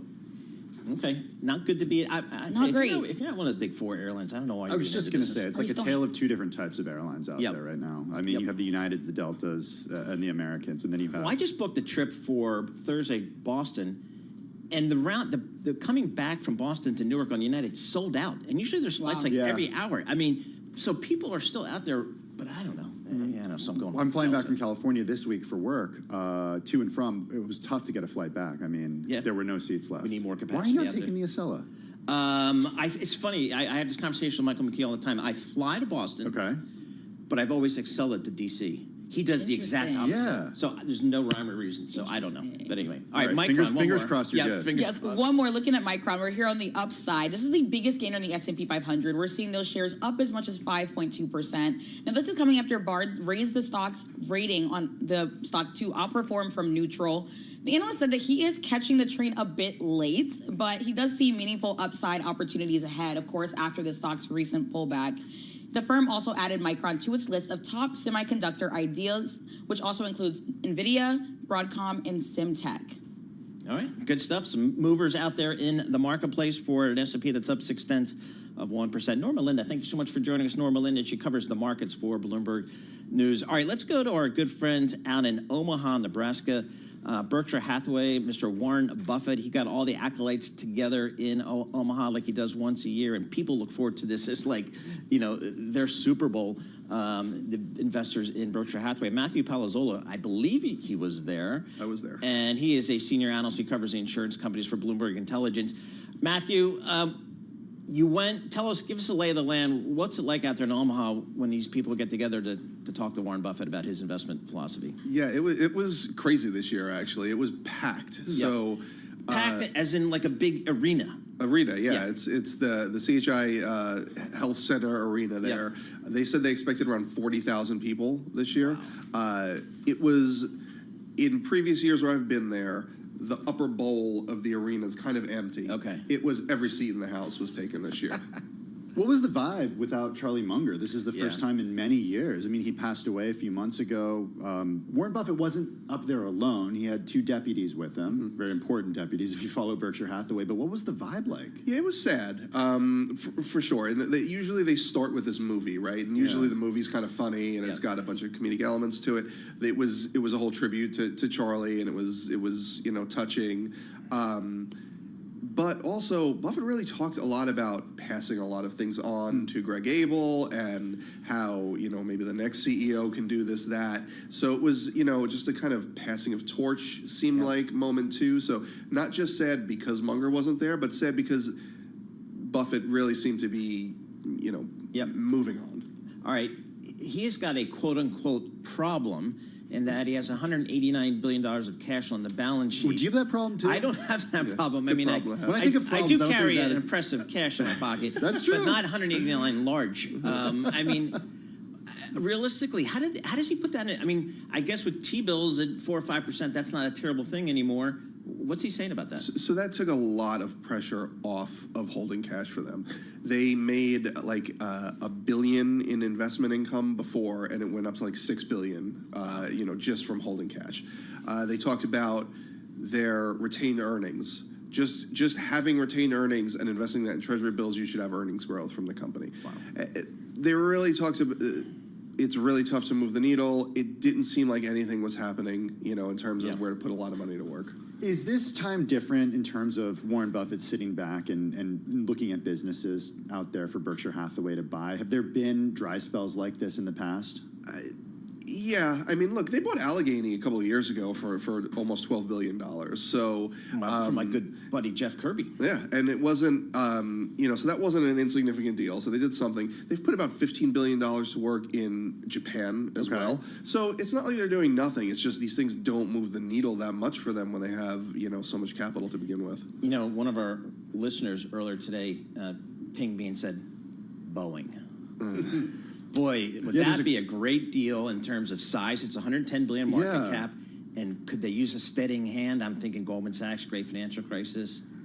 I don't know if they want to be in the air. They had done a couple of equity investments in the airlines years ago and kind of gave up on that. They also own Precision Castparts, which is a big supplier to these companies. So I don't know if they want to be that far in the value chain for airlines. If you guys missed what Paul was talking about on Friday, Thomas Black, who's over at Bloomberg Opinion, he's got a column out that says, how crazy would it be if Buffett bought Boeing? It was among the most read on Friday. Everybody was talking about this story. Okay, so if not Boeing, what are the types of businesses that you think could be next? I mean, I know you cover property and casualty insurance, so that's certainly like where your mind is, but any other See's Candies out there? Any other Apples out there? We'll talk about Apple more in a second, but... If there are, I think the next thing they're going to buy is going to be something like we haven't heard of, right? Or it's going to be, they own Lubrizol, a chemical company, right? And they're like one of the only companies that make these specific chemicals for EV engines and things like that, So I think that's what they look for. I don't think Buffett. I don't think he has it in him anymore for the last kind of elephant hunt. I don't know. It could happen. I mean, they were interested in a data company a while ago. It was kind of like a data broker. They talked about at the meeting being interested in a Canadian company. That was kind of all they said. They also have several $1 billion of an undisclosed position, which they've kept confidential in their last 13 Fs. So there's stuff cooking. It's tough. I thought they were going to buy all of Oxy. They kind of threw cold water on that. So maybe something in the energy space was a big thing actually at the meeting. Okay. Buffett in his annual letter had said, more or less, if we're going to get pinged for these wildfire losses, we might not want to be in this business. But they kind of counterbalance that at the meeting, saying a lot of, energy demand is going to be through the roof. There's very few companies in the world with the capital to invest in this. We're one of them. So it was kind of a little bit of a good cop, bad cop situation. So on the Apple thing. What? Go ahead. I mean, I was surprised to, I don't know. I was surprised. I mean, Apple seems like something should be a core holding now. So how did he kind of phrase it all? So Tim Cook was there, and he was, up in the crowd. Like he had like a normal seat? He had a front row seat. Okay, I was just making sure. Definitely on the floor, front row. Buffett more or less said he was worried about taxes going up. And that was part of the impetus for selling the position. They sold about 13% of their Apple shares. The stock was up a lot last year, and that was pretty much what he said. He said, we think tax rates might go up. From here, we have big unrealized gains and realized gains. So it seemed like that was the push for it. How do we look at how do we look at Berkshire Hathaway selling out of a position? Because typically you'd sell out of a position for one of two reasons. One, you think you can use that cash better elsewhere. Or two, you think that investment is not going in the direction you want it to go in. Mm-hmm. Obviously, he has no use for the cash to use it elsewhere. So the only other way to read into this is he doesn't think the investment is going where he wants it to go. Is that a fair assessment? It's possible. I mean, he had also said he expects Apple to be their largest holding in a year from now, and when Greg takes over, expects it to be a large holding for them. So, I mean, I think the tax implication was it. I don't know. I mean, the valuation of the stock probably plays a role in it. You know, just taking some off the table. You're definitely right with it's not like they needed, $15 billion more on the 189, but. Besides the taxes, that's really all I had to point to. Does Berkshire buy back stock? They do. They only started doing it a couple of years ago. They bought back $2.6 billion of stock this quarter. Buffett talks about a lot. They just can't buy back a lot because of the float. There's just not a lot for them to buy back. So they would buy back more, I think, but it's been about 2 to 3 billion, 1, 2, 3, and I don't see it going up from there. How was Omaha in May? It's fine. The weather was fine. It rained a little bit. You have to line up at like 5 o'clock in the morning to get in there. So that was tough, but it's a spectacle. You should go one year. I mean, the day before. Do you have to get tickets to get in? So you have to be a shareholder. Okay. They give me an analyst thing, but they don't really, that you still wait online. Right. And the day before, on Friday, all of the companies are in the arena. Yep. And you can go, you buy stuff, you can talk to some of the managements. It's really great. And like I said, it was packed. Everything was packed. See's Candy, they said they sold 4 tons of See's Candy. I was just going to end with you. Did you eat any of the peanut brittle? I did. I don't like peanut brittle, but See's Candy, by the way, not cheap See's Candy. No, it's not. It's like $26 a box. And really? I mean, they were just hand over fist. And they got it down to a science where you step in the line, they give you the candy, you walk on the thing. The other thing was Squishmallows, which I've talked about before. My kids love these things. When they bought Allegheny owned this company called Jazzwares, which makes toys. Yep. And these things are just, they can't sell them fast enough. All right, good stuff. Pat Palazzola, senior analyst who covers the insurance business ostensibly. He might be our candy analyst. He was out there in Omaha. He does it all for Bloomberg Intelligence. We appreciate that. We're going to have more coming up. This is Bloomberg. Good morning.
Updates, headlines, and breaking news 24 hours a day on Bloomberg Radio, Bloomberg Television, and the Bloomberg Business app. This is a Bloomberg Business Flash.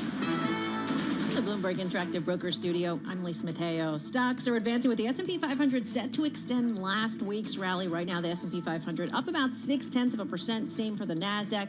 The Dow is up about 0.3%. The 2-year yield at 4.81% is little changed. The 10-year yield at 4.50%, and that is little changed as well. I want to take a little bit deeper dive. Head over to the IMAP function on your terminal. The biggest push in the market's coming from energy. Now, you dig a little bit deeper. You see oil, gas, consumable fuels, and at the top, ConocoPhillips, their shares right now up more than 2%. As far as commodities, let's head over to Brent crude at $83 a barrel, NYMEX crude $78 a barrel. We have spot gold higher at $2,325 an ounce.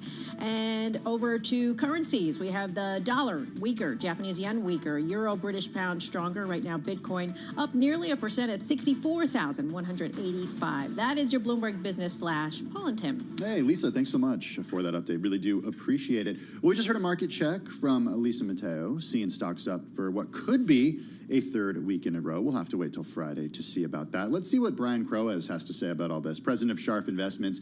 He's joining us from beautiful Los Gatos, California. Brian, good to have you with us this afternoon. I'm going through your thesis here, and you argue that there is too much optimism when it comes to tech out there right now. What's going on here? Because you say that S&P 500 levels of concentration of tech go all the way back to a concerning time, the internet bubble.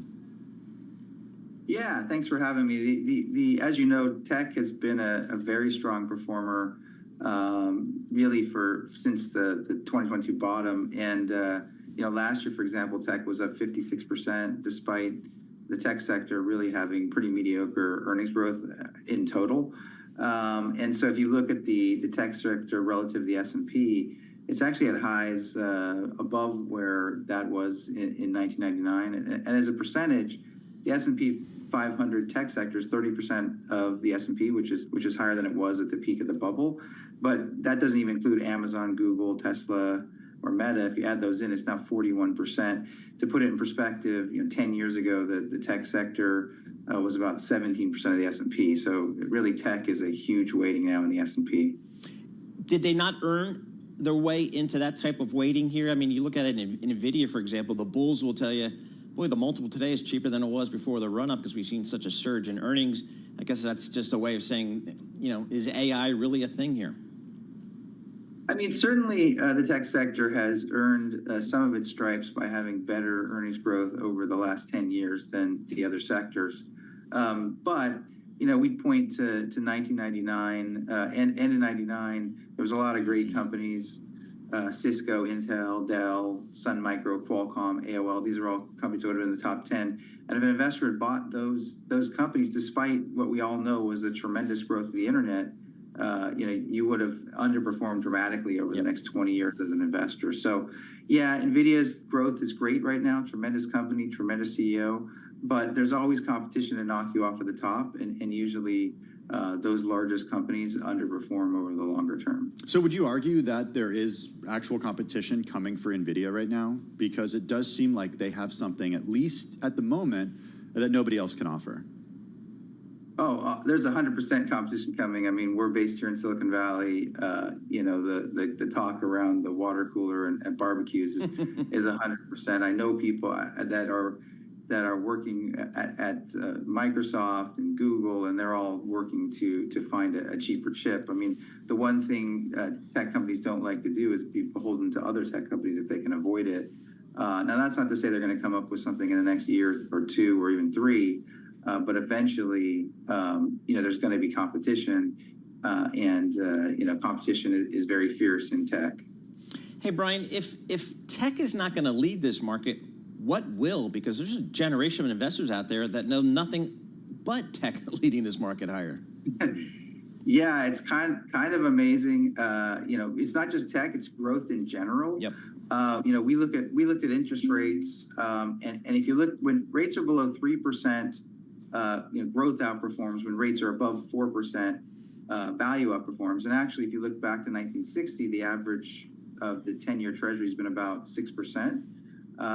and today it's around 4.5. All of the instances below 3, though, have occurred since the GFC. And so a lot of younger investors only know a time when tech and growth outperform. However, if we're in a higher for longer environment, we think it's a good environment for value.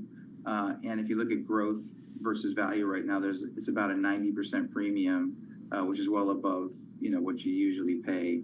So we think it's potentially a good time for value stocks. What are some of those value stocks that you guys are going after right now? Yeah, I mean, an example of a value stock that's kind of really beaten up, people don't like right now, is Comcast. It trades at around 10 times earnings. Obviously, there's some worries around not only cable subscriber disconnects, but also the broadband has been weak coming out of the pandemic. They had a very strong pandemic, but broadband growth has gone in reverse recently because of fixed wireless competition. But we think that longer term, this is a really great asset. Actually, interesting enough, over the last 10 years, Comcast has grown earnings at the same rate as Apple, and yet obviously trades at a huge discount. So we think this is one of those names that investors are ignoring, but that should be a pretty high quality, good company over the next 10 years. And a great management team. I can tell you from experience. Talk to us about dividends here, Brian. How important are dividends to you in a market where 10-year Treasury is 4.5%? Yeah, dividends are one of the unsung heroes of investing. I mean, if you look over the long term, dividends are a significant contributor to investors' returns. It's not something we absolutely look at. In other words, we're not saying, oh, we only want to buy a company with XYZ dividend, but it fits into capital allocation strategy, and capital allocation is, the holy grail for investors. Companies that do bad capital allocation can really ruin, the future returns for investors. Berkshire Hathaway just had its annual meeting. And one of the things that's made them one of the best performing stocks over the last 50 years is that Warren Buffett's been a tremendous steward of capital. Even though they don't necessarily pay out large dividends, you can trust that the management's going to do the right thing with the capital. Well, that's interesting. We were just having a conversation with our insurance analyst here earlier. $189 billion in cash. By and large, that doesn't sound like being a good steward of capital. Although the interest rates today make it seem a little bit better, but shouldn't they be returning that to shareholders? So I think that a couple of things from the Berkshire meeting takeaway is, first of all, remember they're an insurance company. So this is, they have a lot of float. And so they've always chosen to be conservative, although this is sounding like they're going to be even more conservative. They had mentioned $189 billion in cash going to potentially $200 billion. So you bring a good point. Shouldn't they just be returning some of that? Well, first of all, some of that is float. Second of all, they're earning 5% plus on that capital right now. So what Buffett's really saying is, hey, I'm not seeing a lot of great opportunities better than that 5% I can get. It's risk-free. I don't have to take the risks. And he also talked about the ability to really step in a crisis. And so there's not only the 5% he's returning, but there's also the option value.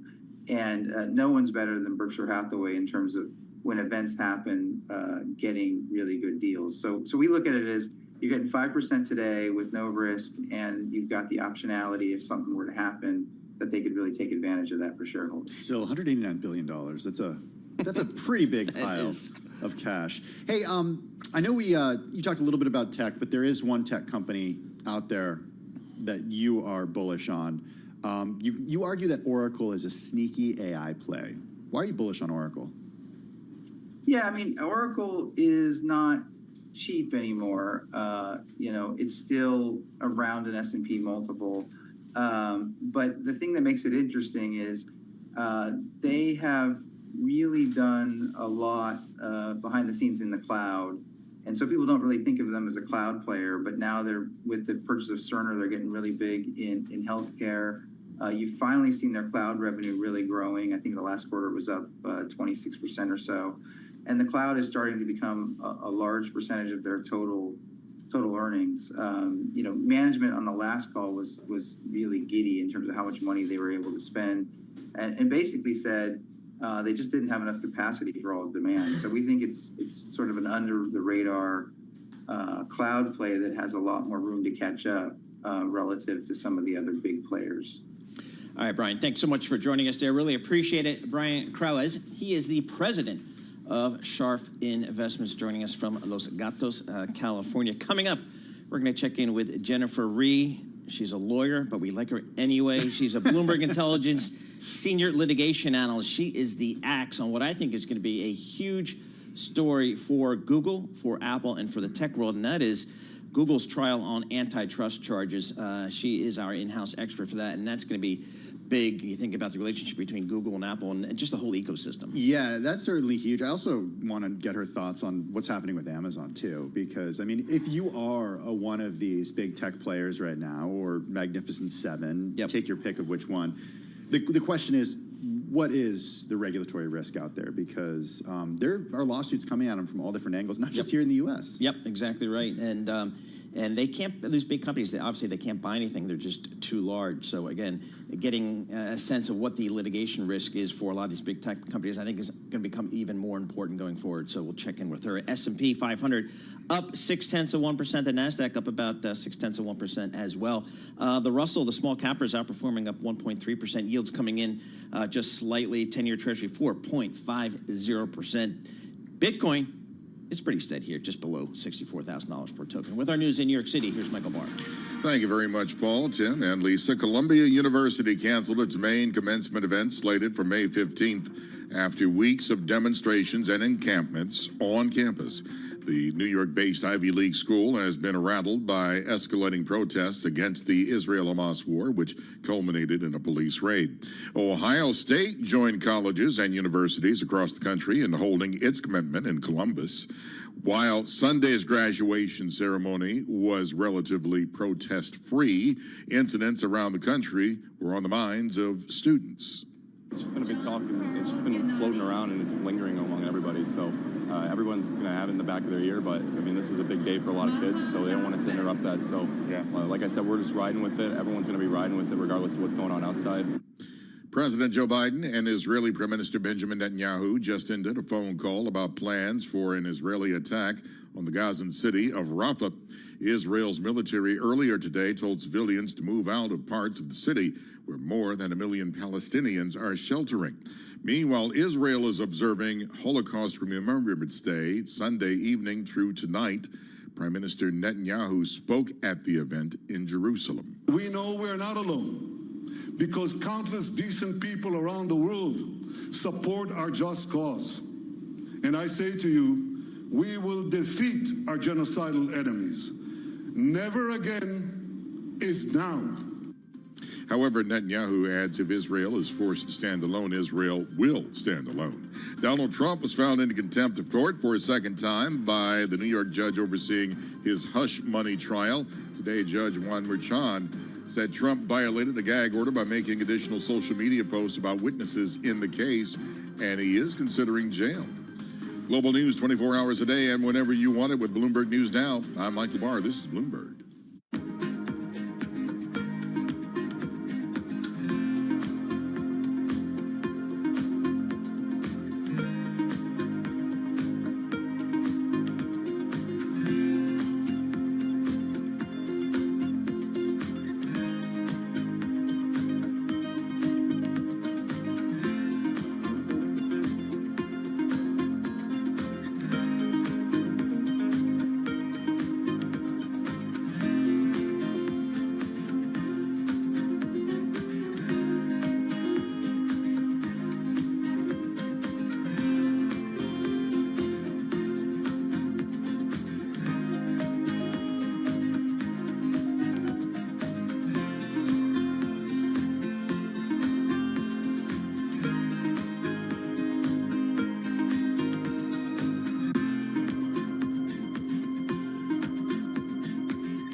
markets, headlines, and breaking news 24 hours a day on Bloomberg Radio, Bloomberg Television, and the Bloomberg Business app. This is a Bloomberg Business Flash.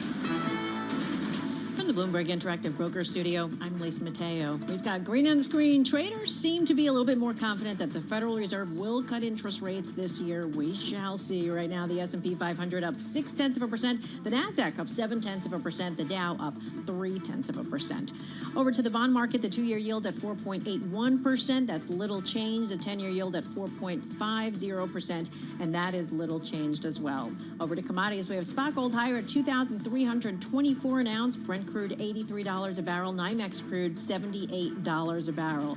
We're watching shares of Boeing. They're up about 1% right now. This is ahead of the launch of its Starliner spacecraft later this evening. Years of delays. It'll be carrying NASA astronauts to the International Space Station. Robinhood, formerly warned by regulators that it could face enforcement action tied to its cryptocurrency dealings. Robinhood says the assets on its platform are not securities. Those shares are up more than 1%. That is your Bloomberg Business Flash. Paul and Tim. All right, very good. Lisa Mateo, thank you so much. We appreciate it.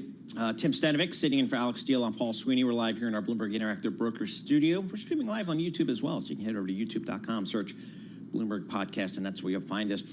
Let's talk litigation risk, regulatory risk for big tech. It's always been out there, but we're going to get some high-profile cases coming very soon. That's going to be really important for a lot of companies, including Google. Jennifer Reed joins us. She's our senior litigation analyst at Bloomberg Intelligence. She joins us here in our Bloomberg Interactive Broker Studio. So, Google, antitrust trial about to begin. Can you give us the background of what's happening here with Google? Well, the one that's about to begin is an ad tech suit, but the one that just finished up is the search suit. Very good. Okay. So I think it is. To be fair, it is kind of hard to keep all these lawsuits It's so hard That's to why keep we it have all Jen straight, Reed. right? That's why we have Jennifer. and we have many others too, right? Google has other suits beyond that. But the thing is, I think the first ruling that's going to come out will probably be this search suit, right? Because they had the closing arguments. The trial actually ended about 6 months ago. The judge put a lot of space in between, I think, to really understand the facts and go through all the evidence. And I think he'll be deciding in a few months. And it's a really big deal because Google pays over $20 billion a year to other companies to set Google as the default search engine. They pay Apple, they pay Mozilla, they pay the OEMs that make the Android phones. And it may be that if the judge decides those agreements are exclusionary and that they're anti-competitive, that they arise to the level of exclusionary anti-competitive conduct, he says you can't have these, you can't enter these agreements anymore. And the ones that are hurt are really not Google, because we all know Google search. We're all going to keep using Google search. Yeah, it's a verb. Yes, exactly. It's the Kleenex. People aren't jumping to switch over to Bing, at least not yet. Matt Miller. Maybe they will with Chat. Does he Bing? Yeah, because he's a big chat GPT guy. Oh, yeah, and the Microsoft. He's always cutting edge. And that could change things. The market could change. So, that's kind of out there too, although this judge is looking backward in time, not really looking forward. They're looking at the conduct that has occurred in the last 10 years. But in the greater scheme of things, is that a huge threat to Google? Because if it is indeed the default search engine, just because so many people are spent, decades using it on their devices, on their computers, then if, when you buy a new phone, Apple says, okay, which search engine would you like to be the default one? Won't people just choose Google anyway? Well, I think that's the case, which is why the remedy is going to be really important here. This judge is going to have to get creative. And, one of the things that he might do, if in fact he rules that Google's broken the law, that hasn't been determined yet. I tend to think he will, but it's very close. What he could say is, look, there's this flywheel, and you've collected so much data through scale, through so many searches, that's allowed Google search to get better. And Bing and DuckDuckGo and other potential nascent competitors out there can't get to that scale to teach the search engine to get better. So maybe what you have to do, Google, is share all that data and let others have a chance to actually become better and show what they can prove. Maybe let a nascent competitor come into the market, something like that. And in that way, there could be a threat.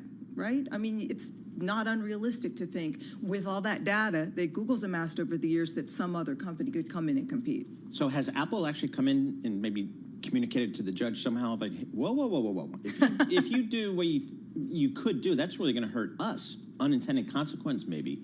Has Apple opined on this at all? So both Apple and Mozilla executives testified. And Apple actually, believe it or not, when they signed this agreement to get paid to set Google as the default, also agreed that they would defend it If it ever came under attack, no, that's not a little bit suspicious or defensive.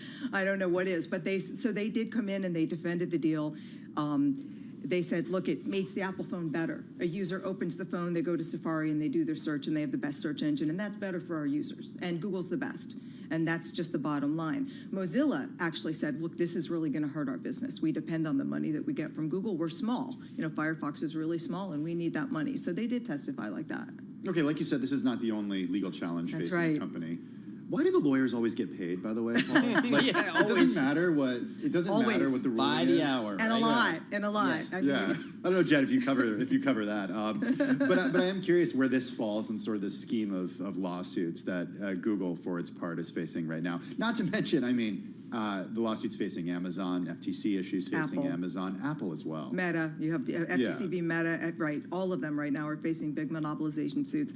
They have a suit coming up that challenges their ad tech business. It's not a really business that consumers. Business to business supply chain, right, that they kind of control.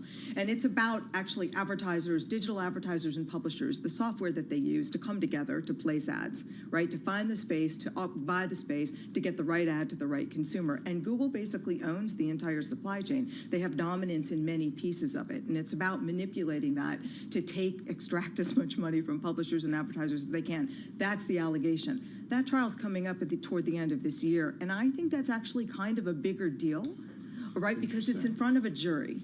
Now, that doesn't happen very often because the DOJ can only go in front of a jury when they're looking for a monetary remedy.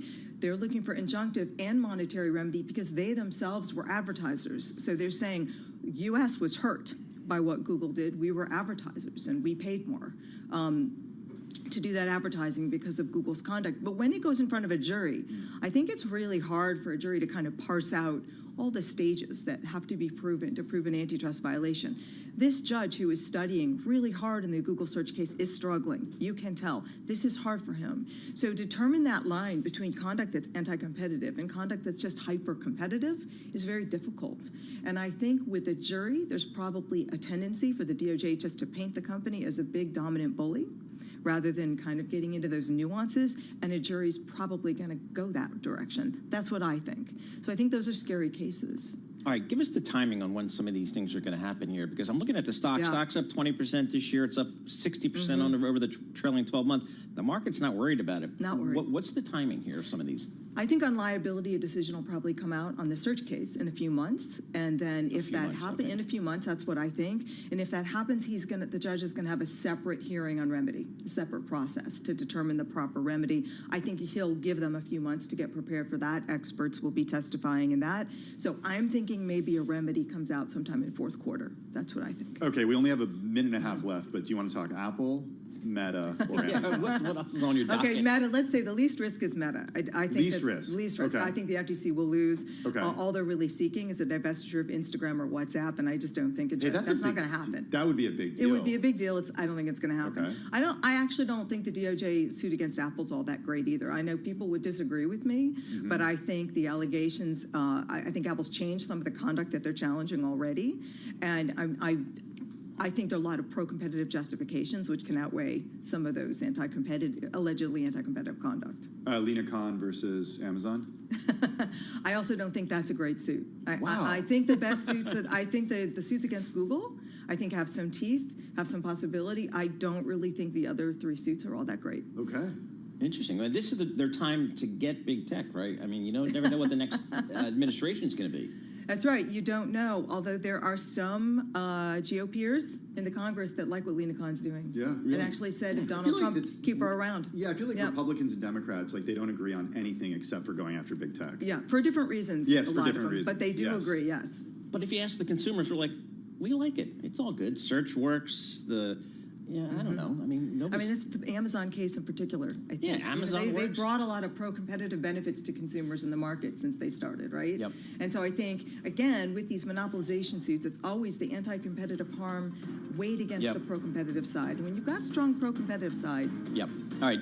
Jennifer Reed, thanks so much for joining us. Jen Reed, she is a senior litigation analyst for Bloomberg Intelligence, joining us live here in our Bloomberg Intelligence office. She doesn't mail it in like BI Management does. She comes into the office, which we appreciate, in New York City as well. This is Bloomberg.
news headlines on Bloomberg Radio. From the Bloomberg Interactive Broker Studio, I'm Lisa Mateo. Shares of Paramount Global are higher as the company considers a $26 billion buyout offer from Sony and Apollo Global Management. Bloomberg Intelligence's Geetha Ranganathan says it would be a much better deal than the offer it had been considering exclusively from Skydance Media. With Sony Apollo, we're looking at least a 50% premium to where the stock was trading on last Friday. So definitely from a financial standpoint, much better. Well, Paramount right now is up about 3%. And Disney reports first quarter results tomorrow before the bell. Right now, their shares are up nearly 2%. Spirit Airlines, well, they opened their books today, and it's not the best news, posting a wider than expected first quarter loss due to bad weather and air traffic control delays. Now, this comes as the company refocuses its future as a standalone company after ending its planned merger with JetBlue. Spirit is down 9%. Tyson Foods raised its 2024 earnings outlook after posting second quarter profits beat estimates. A big part of that was from its prepared food business. We have Tyson down 7%. And Apple shares, well, they're lower. They're down this morning about 0.5%. And this is after Warren Buffett announced that its Berkshire Hathaway trimmed its stake in the company despite praising it. Now, Bloomberg's Jess Menton says Apple outpaced the S&P 500 last week by 8%, the most since July of 2020. Shares did jump the most since November of 2022 on Friday after the company did predict a return to growth in the current quarter. So that has obviously spurred optimism that a slowdown is easing, and following its announcement that it would make the biggest U.S. buyback ever. Now, on a side note, tomorrow, Apple takes a wrap off its latest iPads. And Starbucks shares are higher despite former CEO urging the chain to fix its operations. That is your company news at this hour. I'm Lisa Mateo. This is Bloomberg Intelligence with Alex Steele and Paul Sweeney on Bloomberg Radio. All right, we're starting the week with some green on the screen here. S&P 500 up 0.6%. Same for the NASDAQ here. Yields steady. 10-year Treasury 4.5%. Gold up yet again, up 0.9%, $2,321 per ounce, continuing to move higher here. Some great reporting over the weekend showing how China has been a huge buyer of gold. Central bank and consumers as well, kind of a big driver there for gold. So check that out. With our news in New York City, here's Michael Barr. Thank you very much, Paul, Tim, and Lisa. Columbia University canceled its main commencement event slated for May 15th. It comes after weeks of protests spurred by the Israel-Hamas war. Bloomberg's Laura Davison reports these demonstrations could continue to be an issue for President Biden. So this is, kind of where you see him threading the political needle here is to, not completely condemn the protest, but also, you see Biden, kind of making the judgment call that most people are not pleased with, how long this has gone on. And, so he's sort of siding with that side of this. Bloomberg's Laura Davison in Washington. President Biden and Israeli Prime Minister Benjamin Netanyahu wrapped up a 30-minute phone call this morning about plans for an Israeli attack on the Gazan city of Rafah. According to a White House National Security Council spokesperson, the U.S. has made it clear, that the opposition to a major ground invasion of Rafah to the Israeli government is not in favor of the U.S. The judge presiding over Donald Trump's New York's hush money trial has fined him $1,000 for violating his gag order and has sternly warned the former president that additional violations could result in jail time. Today's fine marks the second sanction for Trump for inflammatory comments about witnesses since the start of the trial last month. NASA is getting ready for a first tonight as it launches Boeing's Starliner. Boeing's spacecraft is set to launch with humans on board and dock at the International Space Station for the first time. The two astronauts who will be on board are test pilots, while SpaceX has sent its Dragon capsule to space with humans. Never before has Boeing's Starliner carried humans to space. NASA Administrator Bill Nelson told ABC he'll be white-knuckling it tonight. Remember, this is a test. This is not your normal Dragon launch. Nelson went to space himself on the shuttle in 1986. Global news 24 hours a day and whenever you want it with Bloomberg News Now. I'm Michael Barr, and this is Bloomberg. Paul, Tim. All right, Michael Barr, thank you so much. We appreciate it. Tim Stanovic sitting in for Alex Steele. Here is a story. I don't know. The world's changing, I guess. The Swiss Army knife the iconic, more than century-old fold-up tool used by whittlers, soldiers, and even astronauts will soon be available without a blade. If a Swiss Army knife is available without a blade, is it a Swiss Army knife? Is it a Swiss Army knife? The company behind the quintessentially Swiss product is responding to tighter regulations around weapons around the world, Chief Executive Officer Carl Eisner told the Blick newspaper on Monday. Instead, it plans to add tools for cyclists and other functions to a gadget that usually also features scissors and a corkscrew. My whole life, my dad has had a tiny little Swiss Army knife on his keychain, and he typically, you know, I would say it's like post 9/11, cannot take it onto airplanes. Before that, it was totally fine. Yep.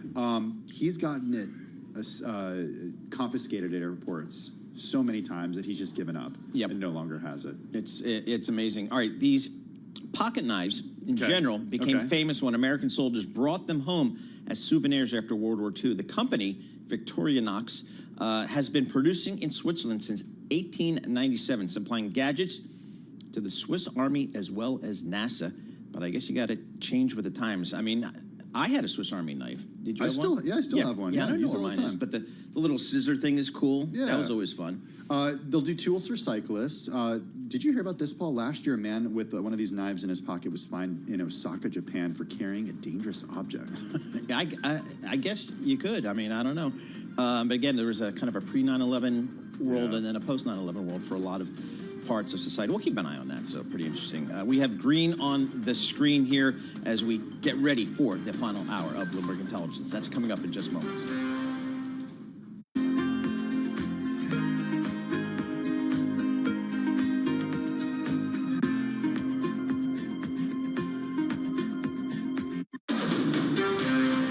This is Bloomberg Intelligence with Alex Steele and Paul Sweeney. The real outperformance has been the U.S. corporate high yield. Are the companies lean enough? Have they trimmed all the fat? The semiconductor business is a really cyclical business. Breaking market headlines and corporate news from across the globe. Do investors like the M&A that we've seen? These are two big-time blue-chip companies. The window between the peak and cut changing super fast. Bloomberg Intelligence with Alex Steele and Paul Sweeney on Bloomberg Radio.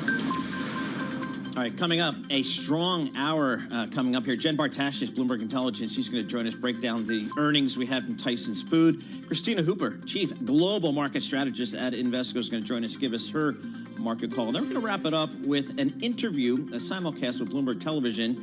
Jane Fraser, CEO over at Citi, and Ron O'Hanley, State Street CEO, and Harvey Schwartz, Carlyle CEO. They're going to have that interview coming up at the towards the end of this hour, so we got a lot going on. Right now, let's kick it all off with none other than Charlie Pellet. Thank you very much, Paul Sweeney. And this Bloomberg Business Flash brought to you by BNY Mellon Insight, June 4th to the 6th in Nashville, Tennessee. Don't miss the essential event for the financial advice community. Visit insight.bnymellon.com. Stocks higher across the board with the S&P now up 28 points, 51.55, very close to session highs, up by about 0.5%.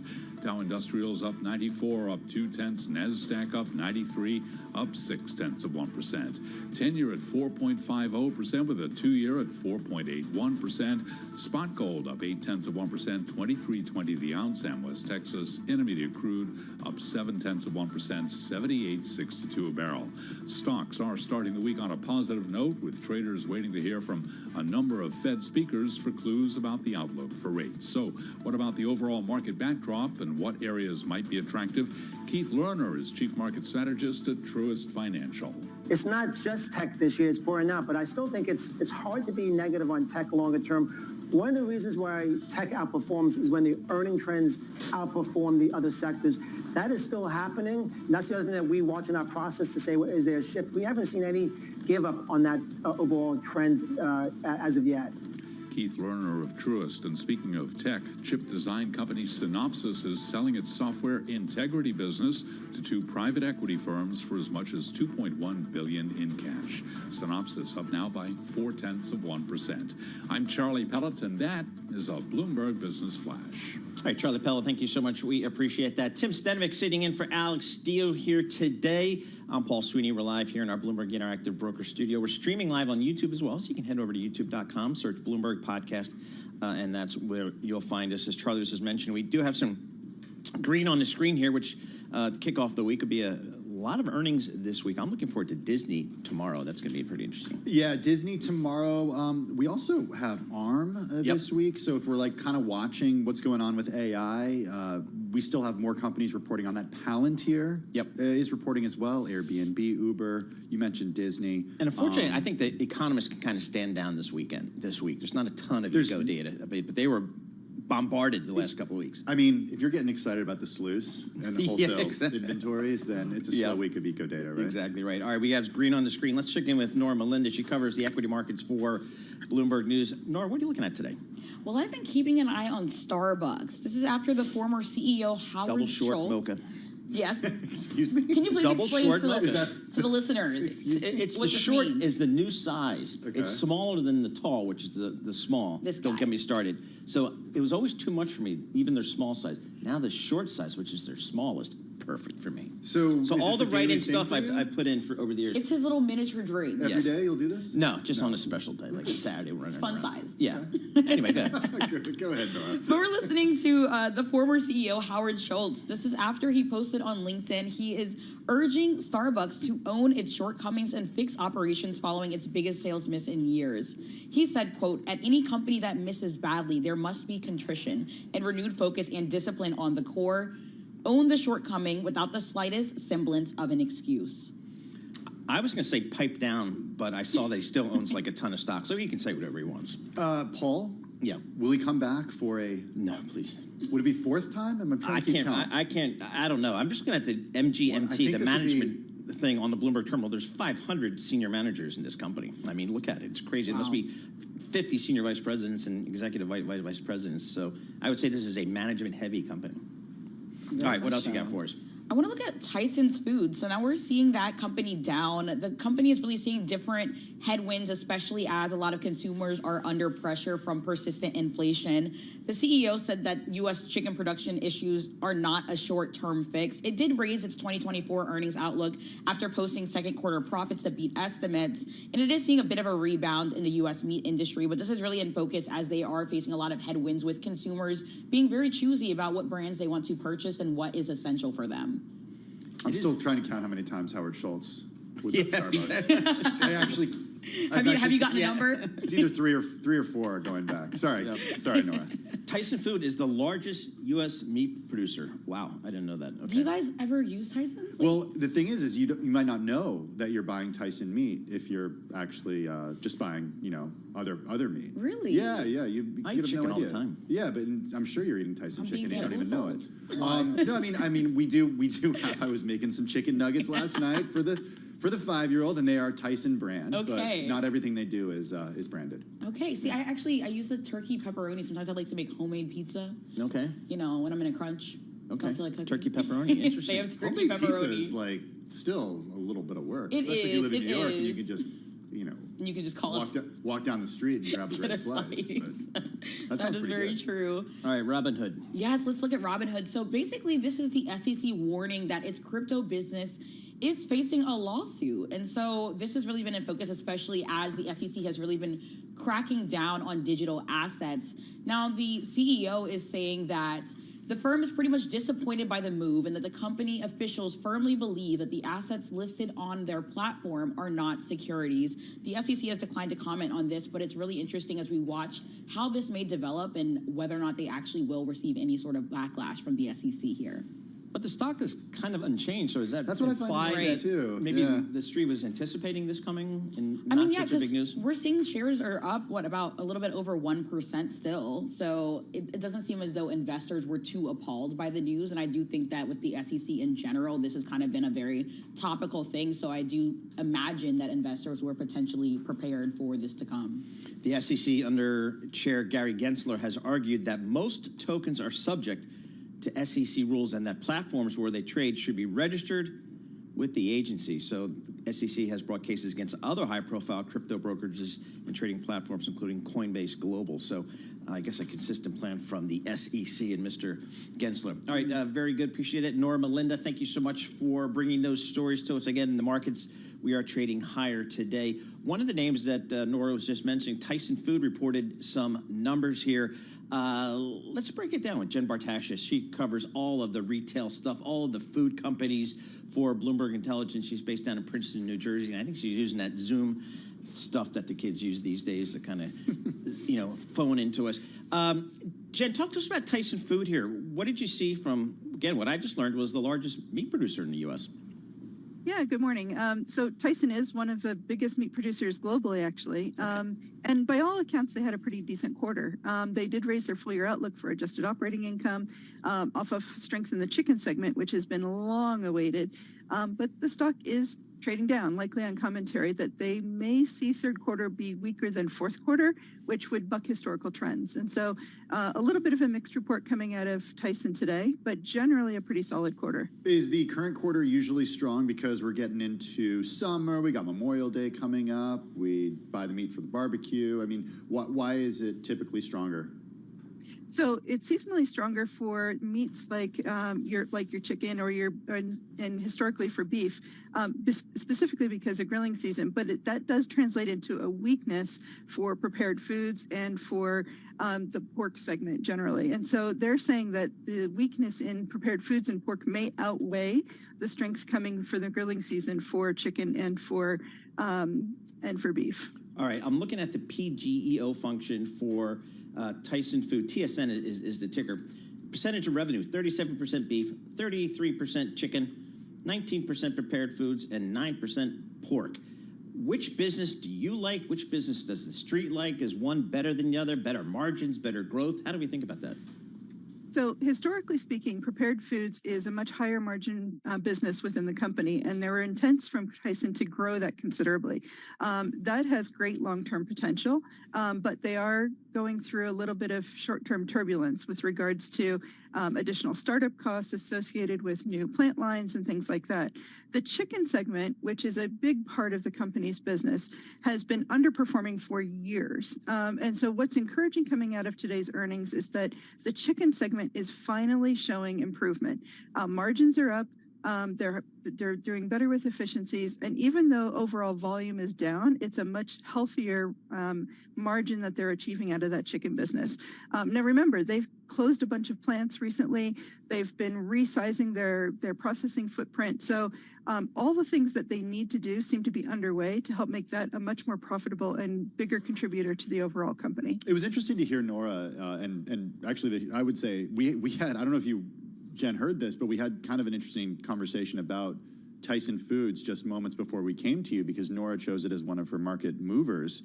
And we all were all talking, well, we don't necessarily know the brand of whatever we're buying when we're in the store. And Tyson has much more than just Tyson Foods. Is this at its core 100% a commodity company? Or do the brands, Sara Lee, Ballpark, Hillshire Farm, Jimmy Dean, Tyson, Bosco's, Gallo Salami, do these matter to consumers? The brands do matter, and it depends on which consumer demographic you're talking about, but Tyson has intentionally, over the past several years, moved away from being a strictly commodity-driven company. That has helped smooth out earnings volatility. That helps make it a much healthier margin profile overall. And so that progress, I think, is going to continue. So those brands are very central to that long-term plan. That said, you're right. There is a lot of Tyson meat out there that you eat and you don't even realize it's Tyson. They, obviously will supply retailers that then have that as their private label brand. There are things like that happen. But overall, what we're seeing is with the consumer, especially lower income households, have been trading more into private label, and that has left these brands a little bit lower in terms of overall volume that's being sold. So that's where we're seeing a little bit of that brand volatility in the last few quarters. So for a company like Tyson, and Jen, when you talk to investors in this company, what's the call here? I mean, did they own it for the dividend? Did they own it because they're bullish on chicken? I mean, what's the investment call for owning a food company like this? Well, the dividend has been something that's been of appeal in recent years. The good news is that Tyson is back to where their free cash flow generation will cover the dividend. So that also appeases some concern that the dividend might be cut. So generally, it's been along those lines. There is also long-term growth. Tyson has been slowly expanding international operations. When they get the formula right, meaning they get the right productivity in the plants that they've opened up overseas, there's a long runway for potential growth for Tyson outside the United States as well as within the United States. So that's a little bit of the appeal as well if you're a longer-term perspective investor. Anything that investors have to keep their eyes on when it comes to supply issues out there? Any bird flu, avian flu type stuff that's getting into their production line that we've seen hit other types of companies? Yeah, so the bird flu or avian flu is certainly something that's in the headlines lately. It's been impacting. We've seen outbreaks in very specific areas. Thus far, hasn't really had a major impact on Tyson this year, but we are watching that very carefully. One of the longer term issues Tyson's going to face is just the beef cattle cycle. We're at the bottom of a cycle.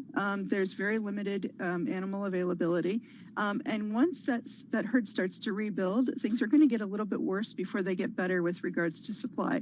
That means that the profitability of the cattle, of the beef segment within Tyson is going to remain pressured well into 2025. Wait a minute, are there not enough cows out there?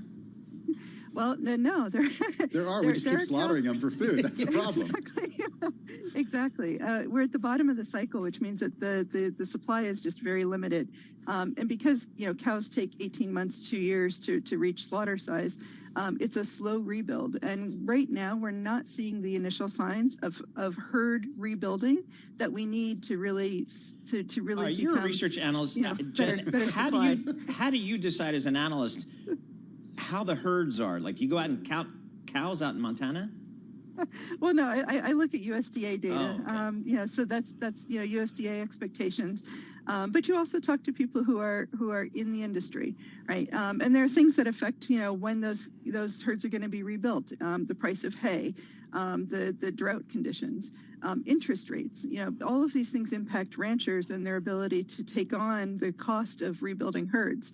And so once those things start to optimize a little bit, then you'll start to see herds grow. Then you'll start to see a much higher intent in terms of supply that'll be coming to market in the next couple of years. What's the, and this kind of goes back to Paul's question, but I thought chicken was like the hottest thing out there right now in terms of what consumers want. We saw Chipotle. Chick-fil-A? Running low. Chick-fil-A is huge. Raising Cane's is absolutely huge right now. Why is chicken only gone in 2019 from 32.2% of revenue to 33.7% of revenue? That was 2019 to 2023. Well, a lot of that has been price depreciation. So there's been oversupply in the market. When that happens, prices are down. That's great for consumers. It's great for restaurant chains in terms of buying, but it's not great for the producers.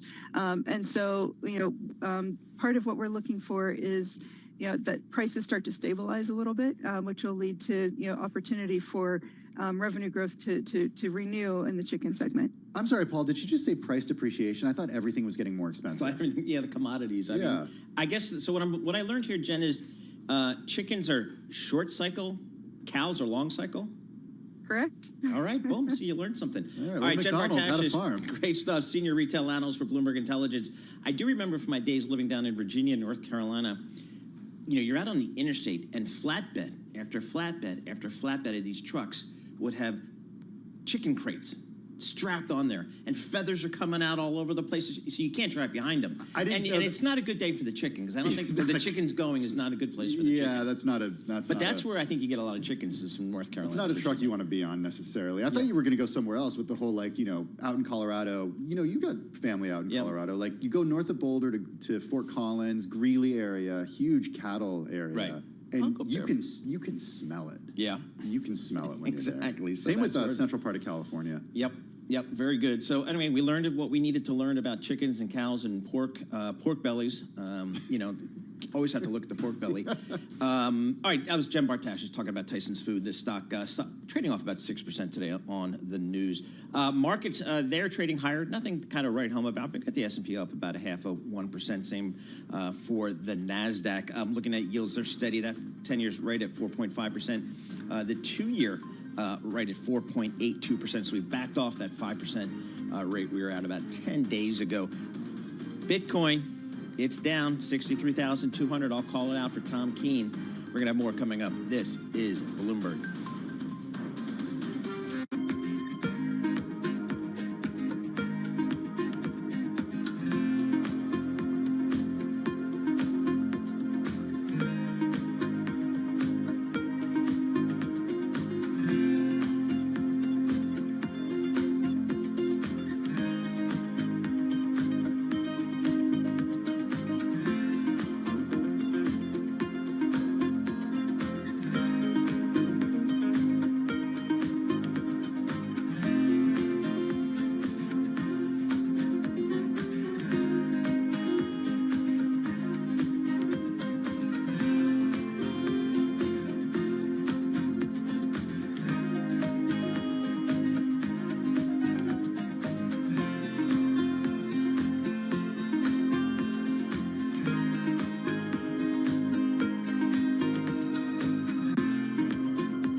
Markets, headlines, and breaking news 24 hours a day on Bloomberg Radio, Bloomberg Television, and the Bloomberg Business app. This is a Bloomberg Business Flash. It's 11:21 on Wall Street. We do check markets all day long at Bloomberg. Stocks are starting the week on a positive note. Traders are waiting to hear from a number of Fed speakers for clues about the outlook for rates. The Dow, the S&P, NASDAQ all higher. Right now, the S&P is at 51.55, up 27 points, up 0.5%. The Dow up 55, up 0.1, while NASDAQ is up 98 points, higher now by about 0.6%. 10-year at 4.51%, the 2-year 4.82%. Spot gold up 0.8%, 23.20 the ounce, while West Texas Intermediate crude is up 0.5%, 78.55 for a barrel of WTI. Paramount shares are higher as it weighs Apollo and Sony's $26 billion offer to buy the company. Bloomberg reported that the special committee of Paramount's board that they had been negotiating with film producer David Ellison notified him on Friday that talks will no longer be exclusive. Paramount up now by 3.8%. Shares of Apollo up 1.6%. Sony up now by 0.1%. Recapping stocks higher, S&P up 29, up 0.6%. I'm Charlie Pelleton. That is a Bloomberg Business Flash. All right, Charlie Pello, thank you so much. We appreciate that. Tim Stenovic sitting in for Alex Steele here this morning. I'm Paul Sweeney. We're live here in our Bloomberg Interactive Broker Studio. This is the Bloomberg Intelligence Show. We also stream this thing live on the intraweb. That would be youtube.com. Search Bloomberg Podcast, and that's where you'll find us. You know, Tim, a lot of folks were saying, you know, coming off of that October base level, had that big 25% plus move up in the S&P 500. A lot of folks were saying, boy, we could use a nice pullback. That would be healthy, 5%, 10%. Did we get it, Paul? I don't know. We kind of had that from the end of March through, you know, kind of mid-April. We kind of had that 4 or 5% pull down, but here we are moving higher. Was that it? I don't know, man. Yeah, I mean, with these pullbacks, it's kind of like blink and you'll miss it, Blink right? and you miss it. Christina Hooper joins us, Chief Global Market Strategist for Invesco. She looks at the big picture for a huge pool of money. Christina, what do you make of that little pullback we had in the S&P 500? What did you make of that, and do we just march higher from here? Well, I think that pullback and the quick ending of that pullback reflects just the changing views on the path of monetary policy this year. When markets got pessimistic and they felt that a cut was far away and that potentially a hike could come sooner, we saw a sell-off. But the problem with the sell-off was that there's an awful amount of cash sitting on sidelines, and many investors are overweight cash. And so the reality is that with fundamentals looking fairly good, earnings season going well, it's hard to sit on the sidelines if you see something of a bargain, even if it's not a Kmart level blue light special. And so as a result, this was not necessarily the sell-off that many wanted to see, but I think it's a function of the environment we're in. Where's that cash on the sidelines, Christina? Is it in high yield savings accounts that are still giving us 5%? Is it in money market funds? Where is it? Interestingly, it's in a combination of places. And so certainly some are enjoying higher yields, but not all, relatively speaking. But the key is that I think this money was never intended for long-term cash savings. It always was sitting, waiting, or at least it had a good chance of going back into the stock market once investors felt more comfortable. And I think we've gotten to that point, especially with last week, where the narrative has changed somewhat. And I think we'll see more cash moving into equities as investors get more comfortable with this changing narrative. Christina, I know at Invesco, you guys really take a global view. Broadly defined, you know, given where the various central banks are in terms of their posture about cutting rates, it seems like the ECB and the Bank of England may be even a little ahead of the Fed here. How do you think about the U.S. versus non-U.S.? Well, the U.S. has clearly been more resilient. It has been not as significantly impacted by aggressive rate hikes. And so as a result, we are at a place where the Bank of England and in particular the ECB look poised to move sooner.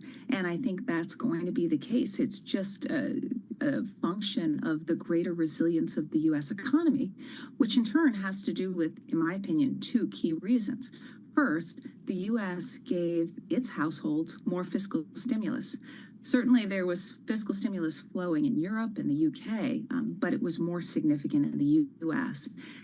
In addition, we have this wonderful phenomenon called long-term fixed-rate mortgages that not a lot of other countries can participate in, that can enjoy. And as a result, one key part of household finances, one's mortgage payment, wasn't impacted by the very aggressive rate hike cycle we experienced. We can't say that, for example, for our Canadian neighbors and for European neighbors. They experienced changes or increases in mortgage payments for the most part. Christina, we spoke earlier to Brian Croas over at Scharf Investments, and he said that investors here in the U.S. are too optimistic when it comes to tech. Do you agree with that? Well, I think you have to ask the question, what time frame are you talking about? Because we've seen this before where investors can get very excited. And if they have a short time horizon, they can easily be disappointed. But for those investors that have a long time horizon and are employing some kind of selectivity in their investments, could very well benefit. A lot of it, though, is having that patience, having that longer time horizon, because we could see periods where tech stocks become very highly valued. We could see periods of disappointment in terms of earnings. But certainly there's a lot of innovation going on in tech. It reminds me very much of the late 1990s and the excitement over the internet. Investors threw their money at internet stocks. Some worked, some didn't. And it was about essentially ferreting out the areas of opportunity and sticking with them, even though there were some certainly periods of disappointment in there. Christina, our listeners, our viewers, they've been hearing this term a lot recently, stagflation. What does stagflation mean to you, and is it a concern for investors? Well, I think that Jay Powell closed the book on that last week. Although I will say that we did see a lot of internet searches on the term stagflation before. To me, it's an environment like the 1970s, right, where growth is really disappointing. It's stagnant. But inflation is high and it's very sticky. And while we've certainly seen some kind of aspects of some components of inflation that have been stickier, this disinflation journey has been very imperfect. I don't think this is an environment where we have high, sticky inflation. I think we're going to see some nice progress in disinflation this year. And we can't say that growth is stagnant. Certainly there's some cracks appearing in the U.S. economy, but that's what the Fed wanted. It wanted to cool a relatively hot economy that has had sub 4% unemployment for a very significant period of time. Christina, where do you think we'll see that disinflation? I mean, it's been pretty stubborn in many areas, and certainly the last mile has proven to be just as tough as many people thought it would. So we're starting to see a little easing in wage growth. If April's jobs report suggests a trend, I think it does. I think that will filter into, and also I think we are seeing an increase in unemployment. I think that all filters into a moderation in services spending. I mean, we're already hearing in a number of earnings reports that the consumer has become even more selective in their purchases, is even more concerned about expenses and the prices they pay for certain items. So I think that we'll continue to see progress in terms of disinflation on the services side. That has been, I think, unusually hot for a long period of time. And over the course of the year, I think the situation will get significantly better. Hey, Christina, just looking at today's price action, we've got the S&P up 0.5% but the Russell's up about 1.2%. How do you think about some of the small mid-cap names here vis-a-vis, the big tech names that have been such, powerhouses for this market? Well, I think there's room for more participation. and I look specifically at smaller cap names as an area of real opportunity. If one believes, as I do, that we are going to see a stabilization, that this slowdown is going to be relatively brief, we're going to see a reacceleration in economic growth, and that's a reacceleration globally. By the way, the OECD even updated its forecast last week for global growth. That creates a real opportunity for small caps, and I think that's why we're already seeing improved performance from smaller cap stocks. It's so interesting, Paul. I'm just looking at the top function here in Bloomberg, and one of the stories that just came out is this great story by our own Michael McKenzie and Liz Capo-McCormick. At $2 million per minute, treasuries are minting cash like never before. Finally, for the first time in nearly a generation, fixed income is living up to its name. Christina, how much does that hold back equities? There, as I said, there's a lot of cash on sidelines, so there are a lot of places for that cash to go, and it's not a mutually exclusive situation. Investors can put money into bonds and can put money into equities, and I suspect that's what we're going to see. I think there's a growing recognition and appreciation for diversification. I'm just curious, like if we do see rates come down, do we see that cash then move off the sidelines and into equities? Or is that the type of cash that wants to stay in something that's more predictable? I think the cash will, probably the majority of it will go into equities, but I suspect that it's also going to go into fixed income, just because there's a recognition that fixed income is more attractive than it's been in years and years, and that's going to continue.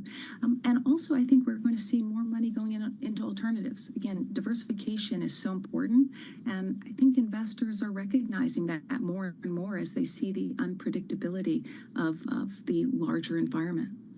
Christina Hooper, thank you so much for joining us. Always appreciate getting your thoughts. Christina Hooper, she's the Chief Global Market Strategist at Invesco. With our news in New York City, here's Michael Barr.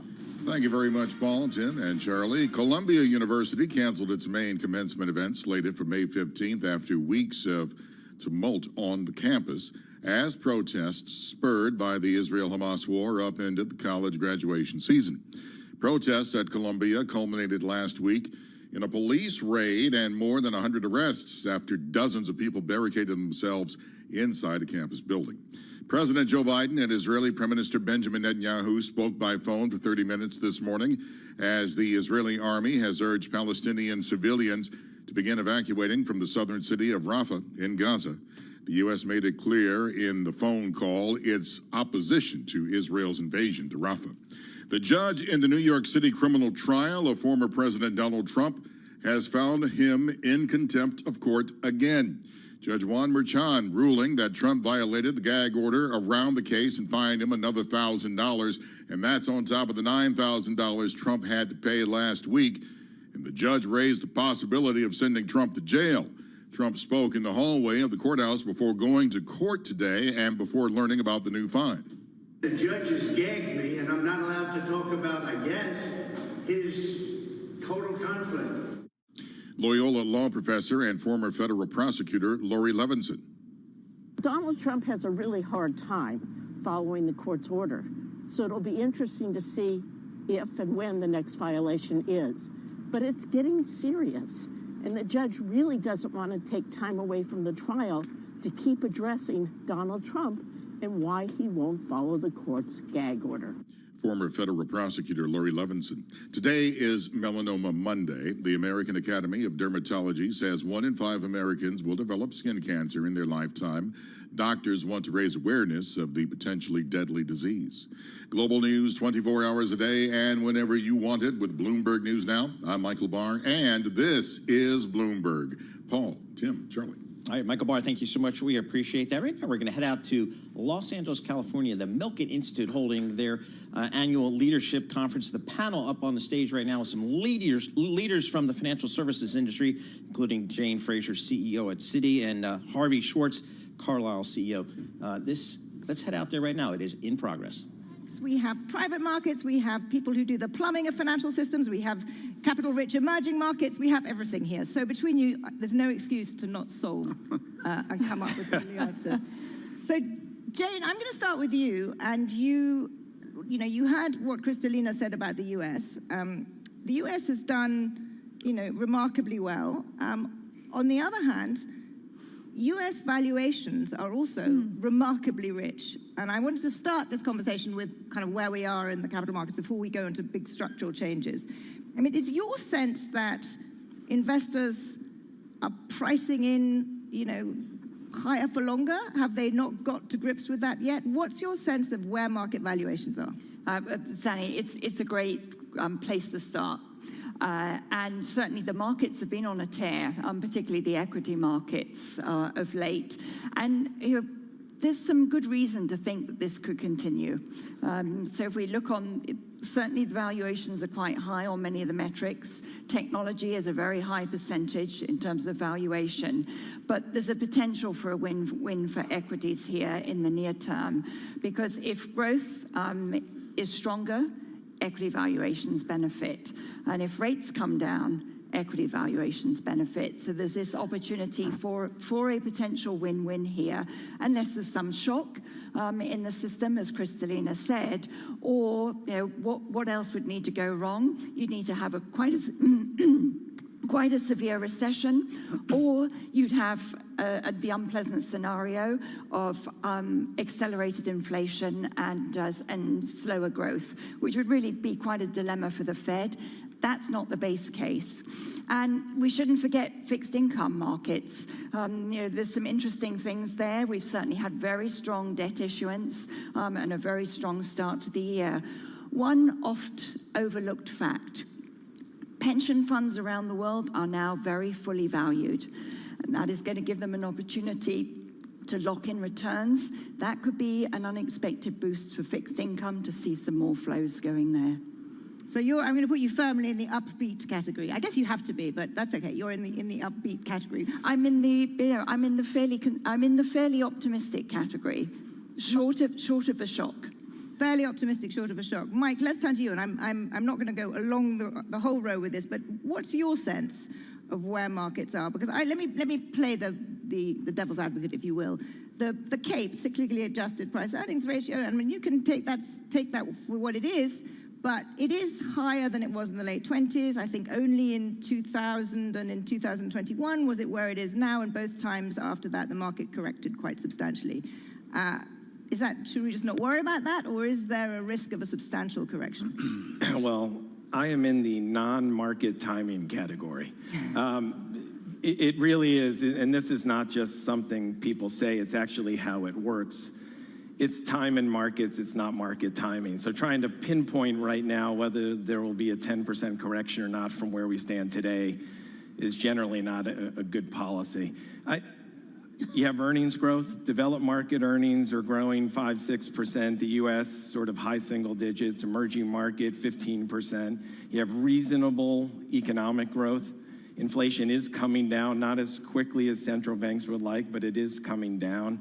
So is the S&P 500 relatively expensive versus a cohort of high dividend paying stocks? Yes. Against small and mid-cap stocks, yes, and against international and emerging stocks, yes. So from a relative standpoint, you may suggest the S&P 500's relatively expensive.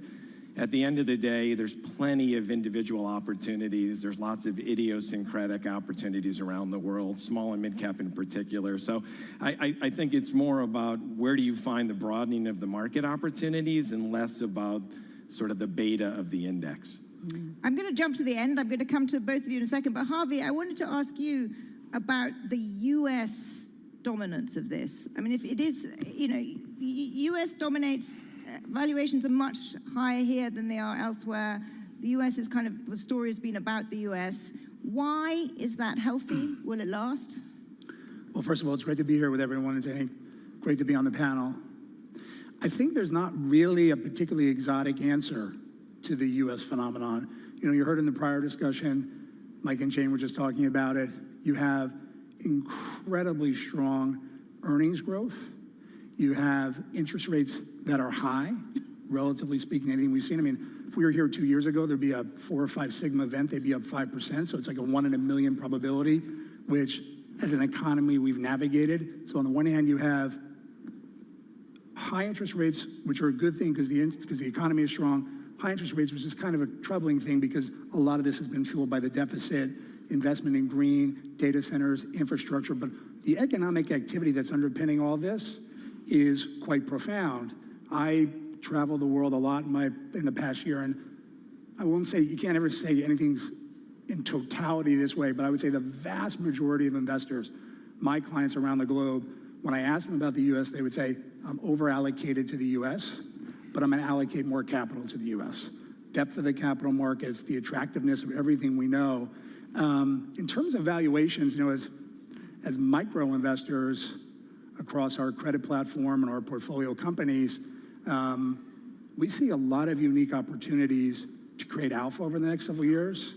On a relative basis, I agree with what Mike said. I think when we talk to investors, they don't see risk to avoid it. They see risk to evaluate it and its return potential. And so you might say that the U.S. market is overvalued relative to another market. I think that's just a question of whether investors feel like that risk profile is most attractive for them and whether the risk reward makes sense. But I think this is the fact that we've had a 500 basis point increase in interest rates and things are as stable as they are and still adjusting to it, I think is we should all be quite grateful for it at this moment in time. Mohammed, two questions for you from a perspective and a capital-rich emerging markets perspective. Firstly, how do you think about a world of higher for longer rates? What does that mean for you? And secondly, if we're in a world, as Harvey says, where people say, I'm over-allocated US, but I'm going to increase my US allocation, what does that mean if you're the regulator of a capital market somewhere else? Well, thank you, Zaini. It's a pleasure to be here with everyone. I think the first question on rates, particularly as we look at it from a regulatory standpoint, most of the concerns that are directional in nature are less of a concern from our standpoint as regulators because the markets are meant to price in those concerns. Our main concern is about things that may have an implication on the robustness of markets and the orderliness of markets. And the main concern, particularly in higher interest rate and higher inflation environments, is lower liquidity because higher interest rates and higher inflation levels are likely to and have already had negative impacts on liquidity. This is true for developed markets. This is even more true in emerging markets, which tend to have more volatile flows.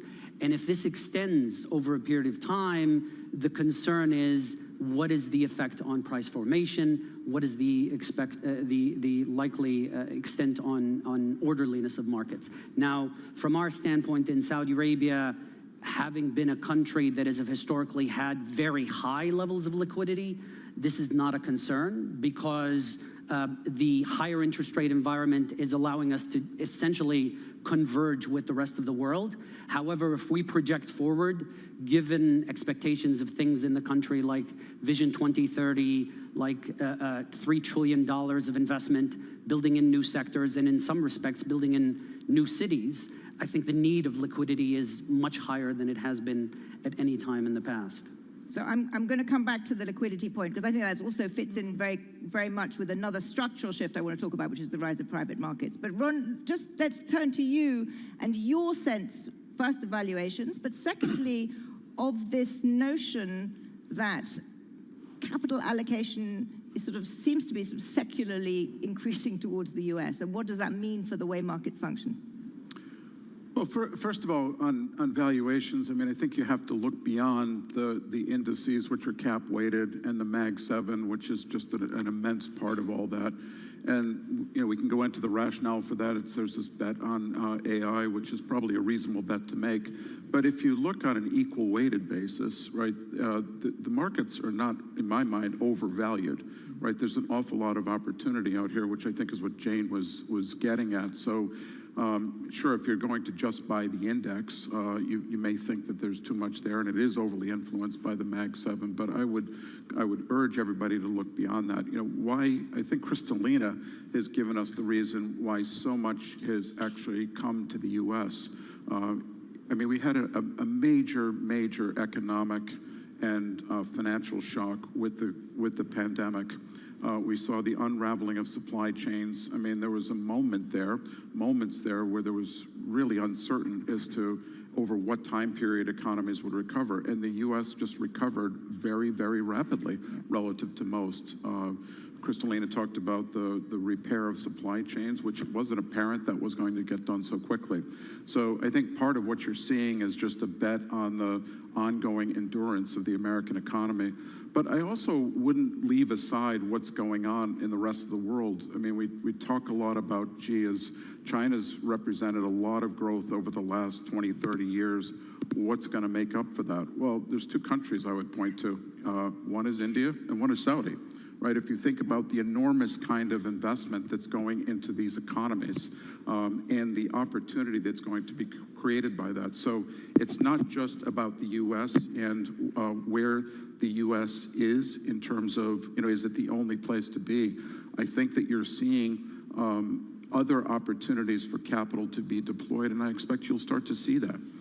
So are we going to see that? Because if Harvey is right, or his clients are saying, I'm going to increase my capital allocation to the U.S., you may be seeing that less than you otherwise would. So, Jane, do you see any shift towards other areas? Look, let's look at one of the structural elements in terms of the capital market. The U.S., we've got to remember, this is over 50% of the world's financial strength and firepower is in this country. So while the GDP in other countries are becoming a more multipolar world and they're growing in their percentage of GDP, the US still sits here with the depth and breadth of a capital market that is unique.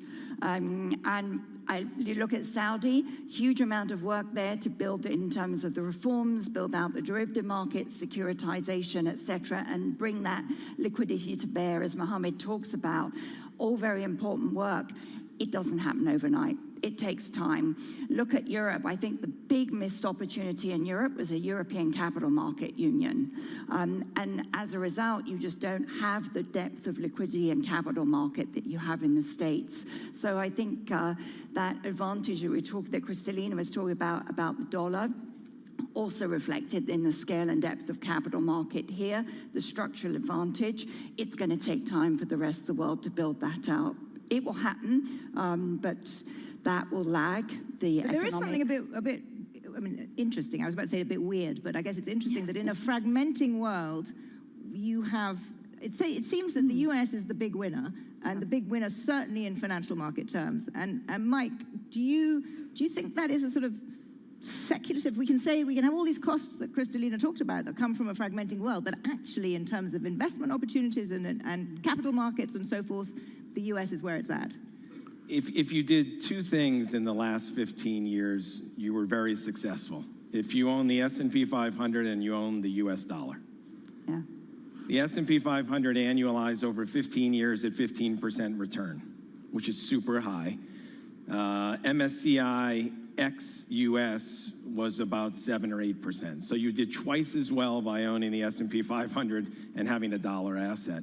I think in the next 5 and 10 years, you'll see more interest in owning non-dollar securities. You'll find there's 1,000 companies outside the US that have greater than 3% dividend yield. You can find dividends, you can find small and mid-cap exposure.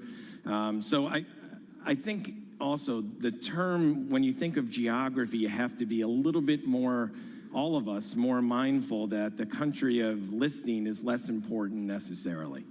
Apple. Is Apple a U.S. company? Sure. More than 50% of its revenues come from outside the U.S. Starbucks, more than half its stores are outside the U.S. AstraZeneca is in Cambridge in the U.K. 80% of its revenues come from outside the U.K. and Europe. So, I look at obesity drugs. Eli Lilly's in Indianapolis and Novo's in Denmark. They're both solving a global challenge. So I think we have to be a little bit careful of the listing and more thoughtful about what's the company's business, what's its supply chain, where's its revenues, where's its opportunity, and then you find stock picking opportunities in those areas. Mohammed, when you listen to that, your job is to obviously oversee the smooth functioning of a different market and presumably its growth and development. And Saudi Arabia is capital rich, but it also needs to attract a huge amount of capital to do its transformation. It sounds to me like it's just much harder in a world where actually the US is sort of so dominant. Well, Zaini, I would say yes and no. And this very much is related to both the previous panel and what the panelists on the current panel talked about. It is very clear that the U.S. has been and continues to perform very well, both economically and in terms of the financial markets. But if we take a bit of a step back, the main overlay of most global investors is the paradigm of developed versus emerging markets. That is still the overarching paradigm of most investors. And if you are an allocator to developed markets, I can see significantly how an excessive allocation to the US markets is likely to have a cost on the other developed markets allocations. However, the allocation between developed and emerging seems to have more friction than allocation between developed and emerging. The other trend that we have been seeing is both because of the increasing size of the US in developed markets and the increasing size of China in emerging markets, is we're seeing a further bifurcation of developed ex-US and the US and emerging ex-China and China. So now you can imagine a system of 4 allocation buckets: the US, developed ex-US, emerging ex-China, and China. And this is also informed by the increasing polarization between those two countries. And in this new allocation paradigm, I can see how if I am developed ex-US, this is likely to have a negative consequence just simply because of the weight of the US. On the emerging ex-China, actually this has been having a positive impact because as these polls increase, there's more funds that are actually being allocated to the mean. So I have never thought of it like that. That's a really interesting way to think about it. Ron, when you hear that division, does that resonate with the way you and your clients are thinking about anything outside of the US right now? Well, I think it does, and particularly trying to pull China out of emerging, developing markets is actually quite important. And going back to the conversation earlier, I mean, if you think about what's happening in China and then the spillover beneficial effect to the rest of Southeast Asia, if you're an investor and you're starting to see this pulling back of certain trade activity from China, where is that going? Some of it's being reshored to developed markets, but a lot of it's going to new markets. So it's important for investors to think that way. I mean, the other point here that I would emphasize is that we're talking a lot about public markets, but private markets are also, in some ways, a much more, and private investing is much more, in some ways, is a much more rapid way to get exposure into these markets. And you see massive growth in private markets, particularly in these developing markets. We're going to get to private markets in just a second, but just lastly, you mentioned China. Would any of you go so far as to say that China is uninvestable now? No. Definitely not. No, it's not uninvestable. Yeah. So you would all still have clients with. So look, China's market cap is $5 trillion lower today than at its peak. Is it uninvestable? No. It's heavily regulated. If you look at any companies that are heavily regulated, they usually trade at a discount to the broader market because of that regulation. You could say the whole China market is heavily regulated, so there should be some discount. The question is how much? And then where do you find individual opportunities where there still are some? So you don't worry necessarily about the beta of the market. You're looking at individual opportunities, maybe towards domestic consumption like we were talking about in the last panel. But it's investable if you pick your spots and you recognize that it's a heavily regulated entire broad market, not just sector. But I think, Zanny, I was going to say, because I was listening to those two, at a very high level, when you think about how people are committing capital, they're looking for valuation, economic fundamentals, and political risk. And I think it makes any part of the world, you can look through that sort of very simplified lens. It could make Saudi Arabia very attractive. It could make China very attractive. I think when you start saying uninvestable, I think that seems way too extreme to me, because there are many people that would say the valuations look incredibly attractive to Mike's point, and that they represent where they should be. And that's when you get into the relative value conversation. Yeah, that's absolutely right. I mean, uninvestable is a kind of, journalistic simplify and exaggerate, but it was to make a point which is much less attractive on all of those metrics. Let's turn to private markets. I will never debate linguistics with you. Let's turn, and Javi, I'll stick with you. Let's turn to private markets, because that has been one of the, if you just sort of look at over the last 10 years, but certainly the last 5 years, dramatic shifts, both on the equity side and in debt markets now. Is this inexorable, and basically to be another, journalistic oversimplification, are we going to end up with, all private and no public markets? Yes. Everything will be private in the next 5 or 7 years, certainly before I turn 70. Elaborate. No, seriously. What is driving this, and how inexorable is it? How much further is it going? Yeah, to you, and I'm going to ask others to jump in. Okay, so again, it always feels like these phenomenons are like happening like in the moment, but the reality is if you step back, this is a 30-year phenomenon where you basically started with a barbell, right, of buyout of public companies and VCs. And so you had early formation capital that came in for companies at their startup phase, and then you had later stage, mid-stage buyouts. All that's happened over a 25, 30-year period of time is that you've had all the formation of capital actually fill in, and I think the stats from like 99, 2000 were from initially receiving capital, a company would go public in the United States within a couple of years. Now it's as much as 11 years. It's not that they're not wanting to be public, it's that the private markets have given them the option to stay private for longer. They can participate in the growth for longer, and they can actually change hands in terms of ownership, and that can be quite attractive. I think when the need for public market capital is the desired choice, they'll tap it, but clearly private markets are playing a much more significant role in company growth, and I think that trend will continue. All right, that was so a couple of thoughts. We were listening in there, dipping into the Milken conference out in Beverly Hills, the Milken panel there with some pretty heavyweights from Wall Street. Jane Fraser there, Citi CEO, Ron O'Hanley, State Street CEO, and Harvey Schwartz, CEO of Carlyle. So in addition to some others, talking about the global capital markets trends here. I sense this a little bit more optimism on the part of global Wall Street as it relates to deal activity, whether it's sales and trading, advisory work, new issuance. I was there 2 years ago at this time, and there was optimism around private credit, but it was also right after Russia invaded Ukraine. And there was this sense of like, okay, there's going to be a recession in Europe. Energy costs have just soared. We have no idea what things are going to look like this summer. Not hearing that vibe right now. Yeah, not hearing that vibe yet. That war is still going on in Ukraine. We still have, obviously, the issues going on in the Middle East. So plenty of geopolitical issues out there for the market. Tim, thanks for sitting in. Appreciate it. Yeah, thanks for letting me hang out with you guys. That was fun. Get up a little earlier. We appreciate that. Carol is out at Los Angeles at the Milken Conference. We'll be hearing from her and Romaine Bostick later on today. They'll be broadcasting from out there. Some great interviews. Balance of Power with Joe Matthew from Washington, D.C. That starts right now.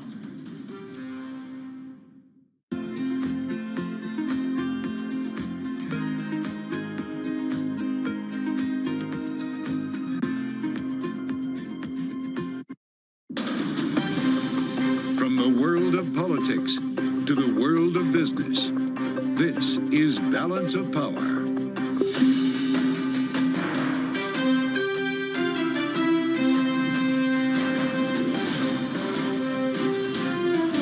Live from Washington, D.C. Welcome to Balance of Power. I'm Kaylee Lyons. Joe Matthew is off today as we kick off this week with a lot of news at home and abroad, including in the Middle East, where the Israeli military has told Palestinian civilians to start moving out of parts of Rafah, the southern city in Gaza, where a ground invasion has been long expected. It's something President Biden spoke about with Israeli Prime Minister Bibi Netanyahu just today. We'll have more with Bloomberg Opinion's Andreas Kluth this hour. Plus, it's a new week in Trump's criminal trial in New York, where once again he has been found in contempt of court for violating a gag order, fined another $1,000, and threatened with jail time by the judge. We'll have more with Bloomberg's Sarah Forden and June Grasso. Plus, we'll weigh the political implications with our political panel, Jeannie Shanzano and Chapin Fay. First, though, as always, we got to get a check on the markets, and Charlie Pellet has that for us up in New York. Hey, Charlie. Thank you very much. We've got stocks moving higher. S&P on track for the biggest run this year, up 28 right now, up by 0.6%. The Dow up 45, up 0.1. NASDAQ now up 113, up 0.7. 10-year yield 4.49%. The 2-year 4.80%. Gold up $22 the ounce, up 1%. And West Texas Intermediate crude up 0.7%. Dana Dioria is co-chief investment officer at Investnet. She told us this morning the economic data has investors shifting expectations for the next Fed rate move. I think we're going to be very data-driven as we move through the next several months. And, again, we saw first rate cut expectation in December, now pulled forward to November. There's plenty of chatter we don't get any rate cuts at all this year. Dana Dioria of Investnet. 10-year yield 4.49%. The 2-year 4.80%. Gold up $22 the ounce to $23.24. And again, crude up 0.7%, $78.68 a barrel. I'm Charlie Pellet, and that is a Bloomberg Business Flash. Balance of Power continues now. Back we go to Kaylee Lines in Washington. All right, Charlie Pellet helping us kick off the trading week after a pretty short weekend. Thank you so much. And a lot happened this weekend in the Middle East, including a stalling out of ceasefire talks between Israel and Hamas in Cairo, a Hamas missile strike that ended up killing 4 Israeli military members over the weekend. And today, the Israeli military warning that some Palestinians in Gaza and certain parts of the city of Rafah should begin moving out. Remember, more than 1 million civilians are taking refuge there. A ground invasion has long been expected and long been pushed back upon by the U.S. President Biden spoke with the Israeli Prime Minister Bibi Netanyahu about this on the phone just earlier today, and we just received the readout from the White House, which reads in part, President Biden updated the Prime Minister on efforts to secure a hostage deal. The Prime Minister agreed to ensure the Kerem Shalom crossing is open for humanitarian assistance to those in need. And it ends with, the President reiterated his clear position on Rafah. What does Benjamin Netanyahu do with that is the question we have, and we pose it now to Bloomberg opinion columnist Andreas Kluth. He writes about diplomacy, national security, and geopolitics. He is joining me here in our Washington, D.C. studio. So, Andreas, Biden has made his message clear, he says. He's done so repeatedly, as have other members of the administration, including the Secretary of State, Antony Blinken. What does it matter to Netanyahu? How likely is he to heed their words? It has so far, since October 7th, hardly mattered at all, or not at all. Bibi Netanyahu keeps, I would say, snubbing Joe Biden, ignoring his and Antony Blinken's and all their statements, all their pushes, and even as Israel and by extension the U.S. fall out of favor in the court of world opinion. And in fact, at one point, Biden has called an invasion of Rafah a red line. That suggests there must be consequences. One problem has been for years and decades with U.S. policy toward Israel. What are the consequences? I think this week we might start seeing some. But if, in fact, Netanyahu, Bibi, goes ahead and causes what can only plausible be another humanitarian catastrophe on top of the one we already have, Biden, I feel, must do something. Otherwise, he can't just be ignored like that. Okay, so let's talk about the idea of consequences, because whenever the president has been pushed on this, and this is as recently as last week when he was speaking about what's happening on college campuses, saying that anti-Semitism has no place in America, he was asked as he was leaving the room, does any of this make you rethink your policy toward Israel? And he had a one-word answer, which was no. It has consistently been no, that the U.S. still stands by Israel steadfast as an ally. It's ironclad. So what consequence really could be imposed? I would say Biden has had a consistently inconsistent message on Israel since October 7th, which was, you just mentioned one adjective that he keeps using, and then Blinken and everyone else, which is ironclad. The support is ironclad. That's a message to not just Hamas, but that is a message, of course, in the direction of Iran and others. But there's another other adjectives that he's also been using, Biden, which is that Israeli bombing has been indiscriminate. Indiscriminate comes very close to disproportionate, which is a term relevant in international law, where Israel is right now in The Hague in two courts, the International Court of Justice and the International Criminal Court, where there may be charges brought against Israeli leaders, including Netanyahu. So Biden has had a dual message, and this is hard because it's just not getting through to the government of Netanyahu, because Netanyahu has other priorities, staying out of prisons, out of court, and staying in power with a very far-right extremist coalition that doesn't want a two-state solution, that wants to bomb harder, not more moderately, that wants the exact opposite to what Biden wants. Well, you're talking about those ICC warrants, which a lot of our reporting last week indicated that the U.S. and other G7 allies were warning would be incredibly disruptive to any potential temporary ceasefire deal.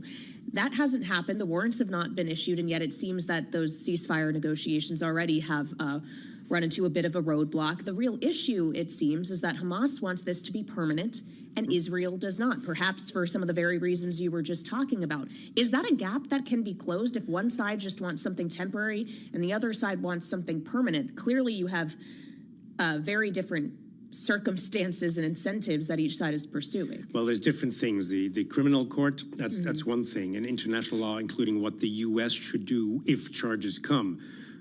They may yet come. I think they will. And then separately, these ceasefire talks, which have been going. Remember, there was only one so-called pause, as opposed to ceasefire that ended December 1st. And that was supposed to lead to others. And they've been talking for weeks and, in fact, months, and we've been very close to deals. I believe both sides, in fact, all sides, there may be more than two, are unreasonable. But I wasn't in the room, obviously, in Cairo and these places. But I don't believe Hamas has ever been negotiating in good faith. Nobody believes Netanyahu is negotiating in good faith either. He may not want this to succeed. A ceasefire is a ceasefire. It implies a duration. And in fact, that is what we want, a cessation of hostilities so we can start rebuilding, destroying Hamas, but rebuilding with the help of Arabs and others, the Gaza Strip. So if that is the only reason, and that's been their Hamas demand along, then I think there are other things at play as well. And as I said, Netanyahu may not find it in his own. In fact, as the Israeli press has been saying, I read it this morning, Netanyahu finds ways of sabotaging these talks whenever they come close to success. So I guess the question I was going to ask you next, which maybe your answer may be different considering what you just said, the idea that if Israel is really just trying to do something tactical in signaling to Palestinian civilians, okay, it's time, you need to move out of Rafah. Could that not just be something trying to force Hamas's hand, making it seem that it is more imminent that Israel could conduct that ground operation, maybe incentivize them to come back to the table and agree to something more in favor of what the Israelis want? You're saying it could be a feint to put pressure. That is entirely plausible. They're both, again, all sides. They're doing everything that's in the book and many things that aren't in the book. I find it hard to imagine. First of all, moving these refugees in Rafah out of the harm's way is going to be impossible. It's not clear where they'd be moved to. Apparently, the Israelis want to move them to an area near parts of the Gaza Strip that they've already bombed, where it's not clear that they'll be safe, and the refugees may not want to, may not be able to go. Hamas may not let them. However, Netanyahu and some of those coalition partners I've mentioned have now been saying so long and so repeatedly that Rafah is next, because that's where Hamas is hiding, and that they'll have to flatten it basically and get into those tunnels and all that. If he says no, it was just a joke, like they gave a little bit more in the talks, he would look weak, and that's the one thing he doesn't want to look. Which comes back to the domestic political considerations he has to take into account here and the pressure from the far right. And that's the sort of undertone with Netanyahu. I want to remind you of Chuck Schumer, the Senate Majority Leader and leading Jewish elected official in the U.S., who basically, didn't say Netanyahu must resign, but said there should be new elections. We can't make any progress with Netanyahu. And it is essentially clear that is exactly the case.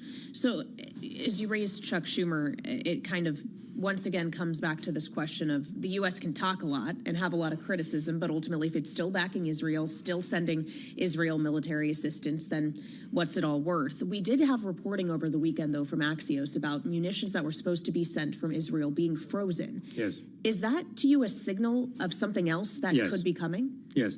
That'll be my column out tomorrow morning. They've delayed, they've put a temporary hold on a shipment of ammunition. I believe that may be a signal to about something else in the works this week, because this week administration officials have to certify to Congress something that has to do with a new national security memorandum issued by Biden in February, where he says we're going to need written assurances from all recipients of U.S. weapons in the world, but of course the timing suggests Israel, that no humanitarian laws, international or U.S., are broken with these weapons. And as part of that, and there was an Amnesty International report, there were open letters by House Democrats saying Israel has been breaking these. We must stop weapons shipments. And now there's going to be this testimony in this briefing in Congress, which may give Biden a tool, if he wants, to pause, halt, suspend weapon sales to Israel, the largest recipient of U.S. aid since 1948, anywhere in the world. And I think that would get Netanyahu's and Israel's attention. All right, well, we'll look forward to reading your column out tomorrow. Andreas Kluth, the Bloomberg Opinion, thank you so much for joining us. You can, of course, read his work on the Bloomberg terminal as well as online. He'll keep us apprised on everything you need to know in the geopolitical realm, and certainly there is no shortage of that. However, there's a lot going on in terms of domestic affairs as well, including in the state of New York, where a new week has begun in Donald Trump's criminal hush money trial. And it kicked off this Monday with him being found in contempt of court again for violating the gag order he is under again. Fined another $1,000 after a $9,000 fine for 9 different counts he was found in contempt of last week. And the judge today basically said, I don't think $1,000 fines are serving as much of a deterrent here. And he raised the specter of jail time for Donald Trump, who of course is not just any other criminal defendant, but a former president of the United States who also has Secret Service protection, making it very complicated. And the judge certainly did acknowledge that in court today. So we want to have more now with Bloomberg's Sarah Ford, and she leads our legal coverage here in Washington and is joining me in studio. So Sarah, another strike, another $1,000 fine. We're up to $10,000 that a billionaire has to pay. Perhaps it's quite literally pocket change for Donald Trump. How many is too many strikes before the judge actually might act on incarceratory punishment? Well, clearly the fines aren't working, which the judge said in open court today. It was really truly a remarkable moment. And he said, you know, Mr. Trump, I really don't want to have to throw you in jail. You're a former president and possibly our next president, but if you don't stop violating the gag order, jail is the next resort. Which would be incredibly logistically complicated, I'm assuming. There's no precedent for that. There's no precedent, and of course there would be huge security implications. And so the judge said he's also mindful of the jail personnel, the staff, the Secret Service who would have to go. It just creates a real complicated situation. Well, and could that theoretically delay the further proceedings of this trial if he were to be serving jail time? What implication does that have for the timeline of the case itself? So it could actually delay the trial, although they do bring defendants from jail. So, you know, Trump has to be in court by law because it's a criminal trial. But it certainly could slow down the whole process. And the judge has been moving very quickly with the testimony. But he would likely hold a hearing to decide and to go over like why he would be ordering jail. So it wouldn't be something that he would make a snap decision and it would happen the next day. There would be a process before. Well, certainly we've seen him even just taking several days to decide whether or not the gag order had been violated. He heard arguments most recently this past Thursday, and it was today that ultimately he handed down that $1,000 fine. But you mentioned how he's been moving very quickly through the testimony. Obviously, there is more testimony under underway today. We haven't yet, though, gotten to the really salacious part that everyone's expecting. Stormy Daniels, Michael Cohen, when could they take the stand? So we're hearing this could be imminent. It could be as soon as this week. Today, most of the testimony was from a former controller for the Trump organization, and the prosecutor's really laying down the paper trail that shows how Trump personally signed checks to pay off Stormy Daniels. They were registered as a retainer, legal fees, which they were not. There was no retainer agreement in place for that. And so they really want to show that, they were ferrying checks back and forth from the White House because Donald Trump had to sign them personally. Yeah, he was already in office when a lot of this was happening, even though the initial payments allegedly were made just ahead of the 2016 election. And prosecutors are trying to essentially make sure that the jury thinks that it was with the intent of changing the outcome of the election results, which just kind of speaks to, Sarah, how there's kind of two parts of this case. One, the actual document records part of the case, the actual falsification of business records, which is why you have all of this very logistical business type testimony. The other part being he was worried about reputation being damaged, and that is where the testimony of, say, the porn star in question comes in. Exactly. Yeah, that's right. And so basically the prosecutor, Bragg, is trying to go beyond the records violation and show that this was actually an effort to influence the outcome of the election. Which is what makes this a felony in his eyes rather than just a misdemeanor in New York. So maybe more of a difficult case to prove. So is there any indication of how once we get to Stormy Daniels, kind of the part two, if you will, at least is how I'm thinking about it in my head, does that signal that we're getting near an end of the actual witness testimony of the trial if all the business-oriented stuff has already been taken care of? Well, the whole trial is supposed to take 6 to 8 weeks, so it's not going to wrap up this quickly. So there would be more testimony, and we have Stormy Daniels, we have McDougal, so there are other, we have Michael Cohen, so there's still a lot of spectacular testimony we're expecting in this case. And of course, we got Hope Hicks already last week. As much as she herself did not want to be there, she had to be. Sarah Forden has been doing great work along with her team covering this criminal trial of Donald Trump for us. Thank you so much for joining us. She, of course, leads our legal coverage here in Washington. We're going to have much more coming up here on Balance of Power as Donald Trump is spending another day in court. It's after a weekend in which he was courting big donors alongside a long list of potential vice presidential candidates. We'll have more with Bloomberg's Nancy Cook here on Bloomberg.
It's 12:21 on Wall Street. We do check markets all day long here at Bloomberg. We've got stocks advancing with the S&P 500 topping its average price of the past 50 days. A level seen by many chartists as key in maintaining the positive momentum. S&P right now up 25. That is a gain of 0.5%. The Dow up 26, up 0.1, while NASDAQ up 90 now, higher by 0.6%. 10-year yield 4.49% with a 2-year 4.81%. Gold up $25 the ounce, now up 1.1%. 23.26 the ounce. And West Texas Intermediate crude oil is higher now by 1%, 78.93 a barrel. Paramount Global shares up 2.6% as it weighs Apollo and Sony's $26 billion offer to buy the company. Apollo up by 1%, Sony up by less than 0.1%. Recapping S&P now up 25, a gain of 0.5%. Balance of Power continues. Back we go to Washington. Once again, here she is, Kaylee Lines. All right, Charlie Pellet kicking things off for us on the start of this trading week on this fine Monday. Thank you so much. I am indeed Kaylee Lines, in for Joe Matthew, who is taking a well-deserved day off today, an extra long weekend. And what a weekend it was in Trump world. It's something we talked a lot about, hyping it up going into the weekend. The Veep Stakes, a big donor event down in Palm Beach, Florida, in which the long list of potential vice presidential candidates that are courting Donald Trump or Donald Trump is courting, not sure which way it goes in this kind of relationship, but they were all there along with all the people that had the money. So what actually happened? Bloomberg's Nancy Cook is our resident Trump team whisperer. She is a national politics reporter for us here at Bloomberg and is joining me now in studio. So Nancy, you had some great reporting heading into the weekend about a list that maybe is potentially getting shorter. There are people like Doug Burgum, Tim Scott on this list, J.D. Vance. A lot of them were down in Florida. Did any of them edge their way higher to the top? Do we have an understanding of whether or not real progress in the selection process was made? So what happened this weekend was Trump had this fundraising weekend, or the RNC did, at the Four Seasons in Palm Beach, and then he had a luncheon at Mar-a-Lago with him that the donors could go to. And basically it was a real apprentice-style Veep Stakes where, you know, he brought people up to the stage with him, different people spoke to donors at different points during the weekend. And I think it was really a chance for the campaign and the RNC officials to see, A, who can bring in money as a potential VP candidate, and then two, sort of how good they are at campaigning. Because one thing you have to keep in mind is they are looking for someone who can sort of hold their own at campaign events, especially since Trump is facing all these legal challenges and is spending so much time in court and sort of will be for a while. Yeah, he's there again today. But to your point about who can bring the money in, we've talked so much about how in the fundraising race, Trump is lagging behind Biden, or at least has been to this point in the campaign. Is there a sense that that's starting to turn around? Is he playing catch up in a more material way? So the Trump campaign released some fundraising numbers for the past month. They said they raised $76 million. The thing is that is what they are telling us. We have not seen the Federal Election Commission reports, and we, so that's really the official record. I think that there's still questions about, whether or not the Palm Beach fundraiser from April was counted in that. That was $50 million. And also, I think there's an open question about how he is doing with the small dollar donors, which you remember are the people who give like $10 or $20 a month, sort of the working class people or, grandmas who want to give him something, but are not the people hosting the Palm Beach fundraisers. Well, and then there also is the question to the legal troubles you were alluding to a moment ago. How much of this money is going to the campaign and how much of it is actually just having to go finance all these different legal battles and attorney's fees and the like? To get back to the Veep Stakes, though, there also has been a lot of talk within the last week about Governor Kristi Noem after excerpts were released from her book, which I believe is actually released tomorrow, Tuesday. She's been doing the rounds and media interviews, essentially trying to defend this story about her shooting and killing her 14-month-old working dog, as she described it, Cricket. She seems to be just leaning into the narrative more than trying to back down at this point. What is it doing to the optics around her for Donald Trump and those close to him? Has it taken her off the list in his mind or just the mind of all the media that has been covering this for the last few days? I think that she was already falling down in the list. She did a sort of an unusual infomercial also for a dental group. And I think that the Trump people really thought that was tacky and weird. And so she was already, her stock was already falling quite a bit in the Trump world. And then I think the dog thing, I see why she was doing it. I think she was trying to project strength in the Trump world, and that really, you know, people like that. But it was such a PR communications crisis and fail that I think the Trump people didn't like it. I have not heard her name mentioned very much when I talk to sources actually inside the campaign or people around Trump who are talking to him. Well, and it wasn't even just the dog issue. There also was, I guess, something that has now been taken out of the book about whether or not she met North Korea's Kim Jong-un, and blaming the ghostwriter, perhaps. Not sure we got as much clarity in these interviews as to how exactly that made it into her memoir. So she may be falling off the list. It raises kind of the question of whether the women are still remaining on it. He did mention Elise Stefanik by name this weekend in one of these events, right? Is she really a top contender? She is not a top contender based on my reporting. I think that she has, she has been very aggressive in trying to, court Trump's favor. She has very aggressive advisors around her who are close to the Trump world, but I don't think that I would be really surprised if she ends up as VP. Okay, and your reporting again has suggested it might be more the likes of Governor Doug Burgum or Senators J.D. Vance or Tim Scott, that kind of thing. And Marco Rubio is the other fourth person. Marco Rubio. So you have three senators and then a governor in the race. We did hear from Senator Scott on one of the Sunday shows over the weekend. He said he expects that there will be a vice presidential announcement, I believe, in 60 days. And there's maybe only 60 days and a little bit more between now and the Republican convention, so that math probably tracks. But are we going to be waiting until really the last possible moment before the RNC begins to know who Donald Trump's VP pick is? Yes, that's what I mean, I've covered Trump since 2015. I feel like that is their MO. He likes the media attention. He likes to control the media attention. He likes people to curry for his favor. And so I really think that we will hear about who the VP pick is sometime between the 4th of July and the Republican convention, which is mid-July. But I don't think that I don't think his campaign sees any reason in unveiling that pick earlier than that.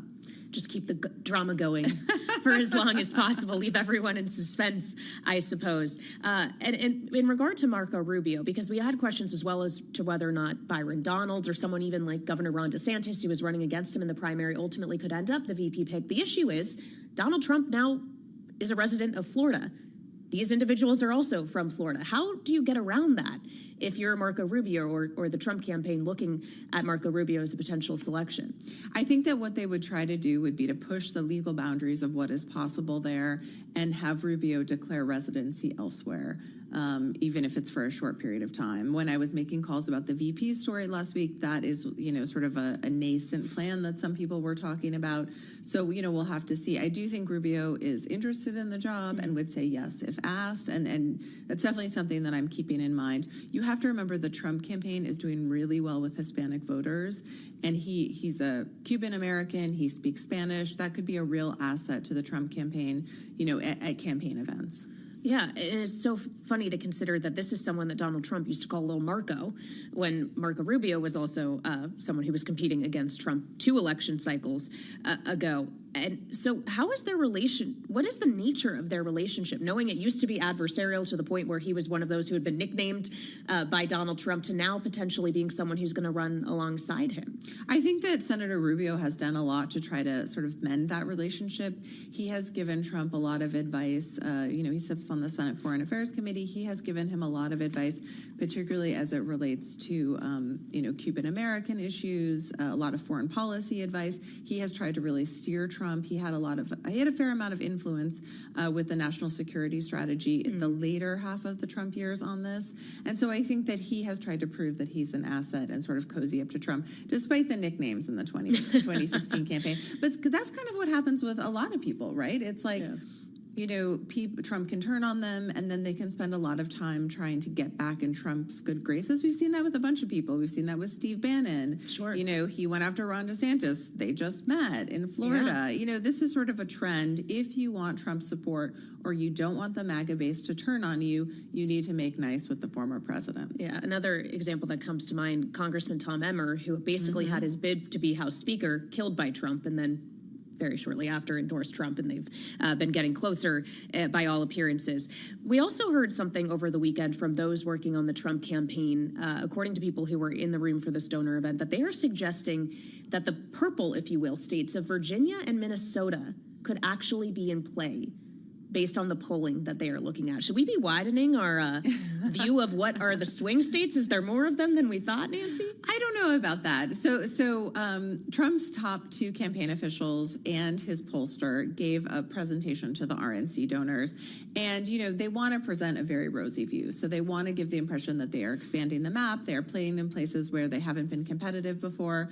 I went back and did some research sort of after I heard this. Minnesota has elected or voted for a Democrat for president since 1976. Virginia has voted for a Democrat since the 2008 election, so it's not quite as big of a record. So I think, sure, anything is possible, right? I think Virginia is much more swingy than Minnesota at this point in terms of presidential politics. But you have to remember that the source is these campaign officials who are trying to give donors to give them money to fund this. So I think they're trying to say, hey, we're competitive in, more places than just these handful of swing states. Yeah, I guess there's the consideration as well that Virginia does have a Republican governor in Glenn Youngkin who may be aligned with Trump in certain ideas, and that is someone that the state ultimately did elect, so maybe it raises that They question. did elect it, but then they lost. Basically, their legislature turned completely over into Democratic control, this past fall. And so I think it's, Virginia's really a mixed bag. So, and that was when Republicans were touting what they thought might be a middle ground on a 15 or 16-week abortion ban, and clearly that did not work, which kind of gets back to how the abortion issue is one that Donald Trump is having to dance around as well. He says, I was there. I put the justices on the court that overturned Roe v. Wade, leave it to the states. That seems to be his official policy. But time and again, we have seen it coming up in these states and voters often choosing to protect reproductive rights. So a dynamic we will continue to follow. Bloomberg's Nancy Cook, who reports on Trump World and everything else for us here at Bloomberg, a national politics reporter. Thank you so much. Now we want to get an update on world and national news. Amy Morris has that in our 99.1 newsroom here in Washington. Hey, Amy. Hi, Kaylee. Israel's military told civilians to move out of parts of Rafah, a possible prelude to a long-expected attack on the Gazan city. A spokesman for Israel Defense Forces urged residents of eastern Gaza, or rather eastern Rafah, to go north. President Biden and Israeli Prime Minister Benjamin Netanyahu spoke earlier today, hours after Israel's military told Palestinians to move out of parts of the city. Biden is also set to meet this afternoon with King Abdullah II of Jordan to discuss the conflict. After weeks of war protests on campus, Columbia University has canceled its main commencement events. School officials released a statement saying they'll focus on smaller-scale school-based celebrations. Meanwhile, police are arresting more protesters on college campuses. At least 25 were arrested at the University of Virginia over the weekend, and protesters tried to disrupt commencement ceremonies for Northeastern University at Boston's Fenway Park. These Northeastern graduates asked if they support campus protests. Absolutely, yeah. Freedom of protest. For the most part, everyone knew something was coming like that, and everyone was pretty much ready for it. There is a growing call among Republicans to investigate who would be backing these college campus protests. And Donald Trump's morning in court for his criminal hush money trial began with a judge finding him in contempt of court for a second time, fining him $1,000. Global news 24 hours a day and whenever you want it with Bloomberg News Now. I'm Amy Morris, and this is Bloomberg.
12:40 on Wall Street.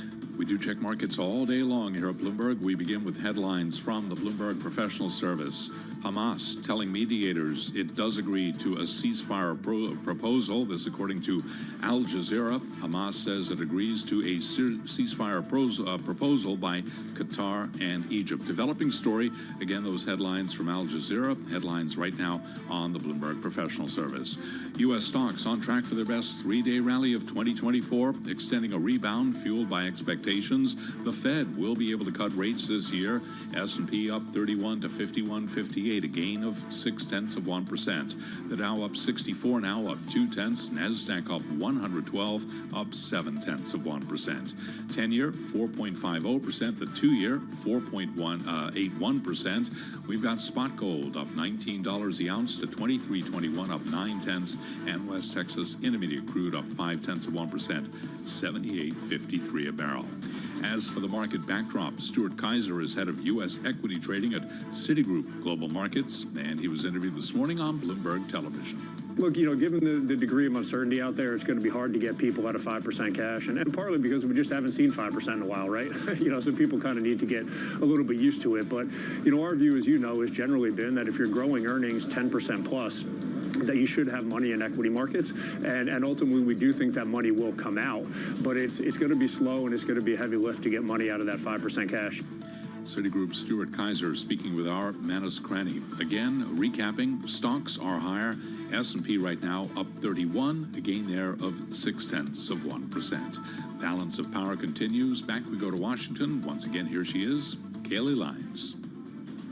Charlie Pellet, thank you so much. I am Kaylee Lines in Washington. Joe Matthew is taking the day off today, and we want to have more now on that breaking news that Charlie just mentioned. Hamas says it has agreed to the ceasefire proposal put forward by Qatar and Egypt, who, of course, have been mediators in these talks between Hamas and Israel. According to a statement on Hamas's Telegram channel, it says the head of its Politburo has informed Qatar's ruler and Egypt's Minister of Intelligence that it agreed to the ceasefire proposal put forward by the two countries. Again, this for now is just coming from Hamas. We have not yet had this confirmed by Israel or by Qatar or Egypt, again, the mediators in these negotiations. So we will await that confirmation, but clearly Hamas signaling here that it has accepted the proposal, and we'll await the details on what exactly this proposal entails, how long this ceasefire could be, and how many hostages Hamas intends to release as part of it. We return now, though, to our political panel. Jeannie Shanzano, Bloomberg politics contributor and Democratic strategist, as well as Chapin Fay,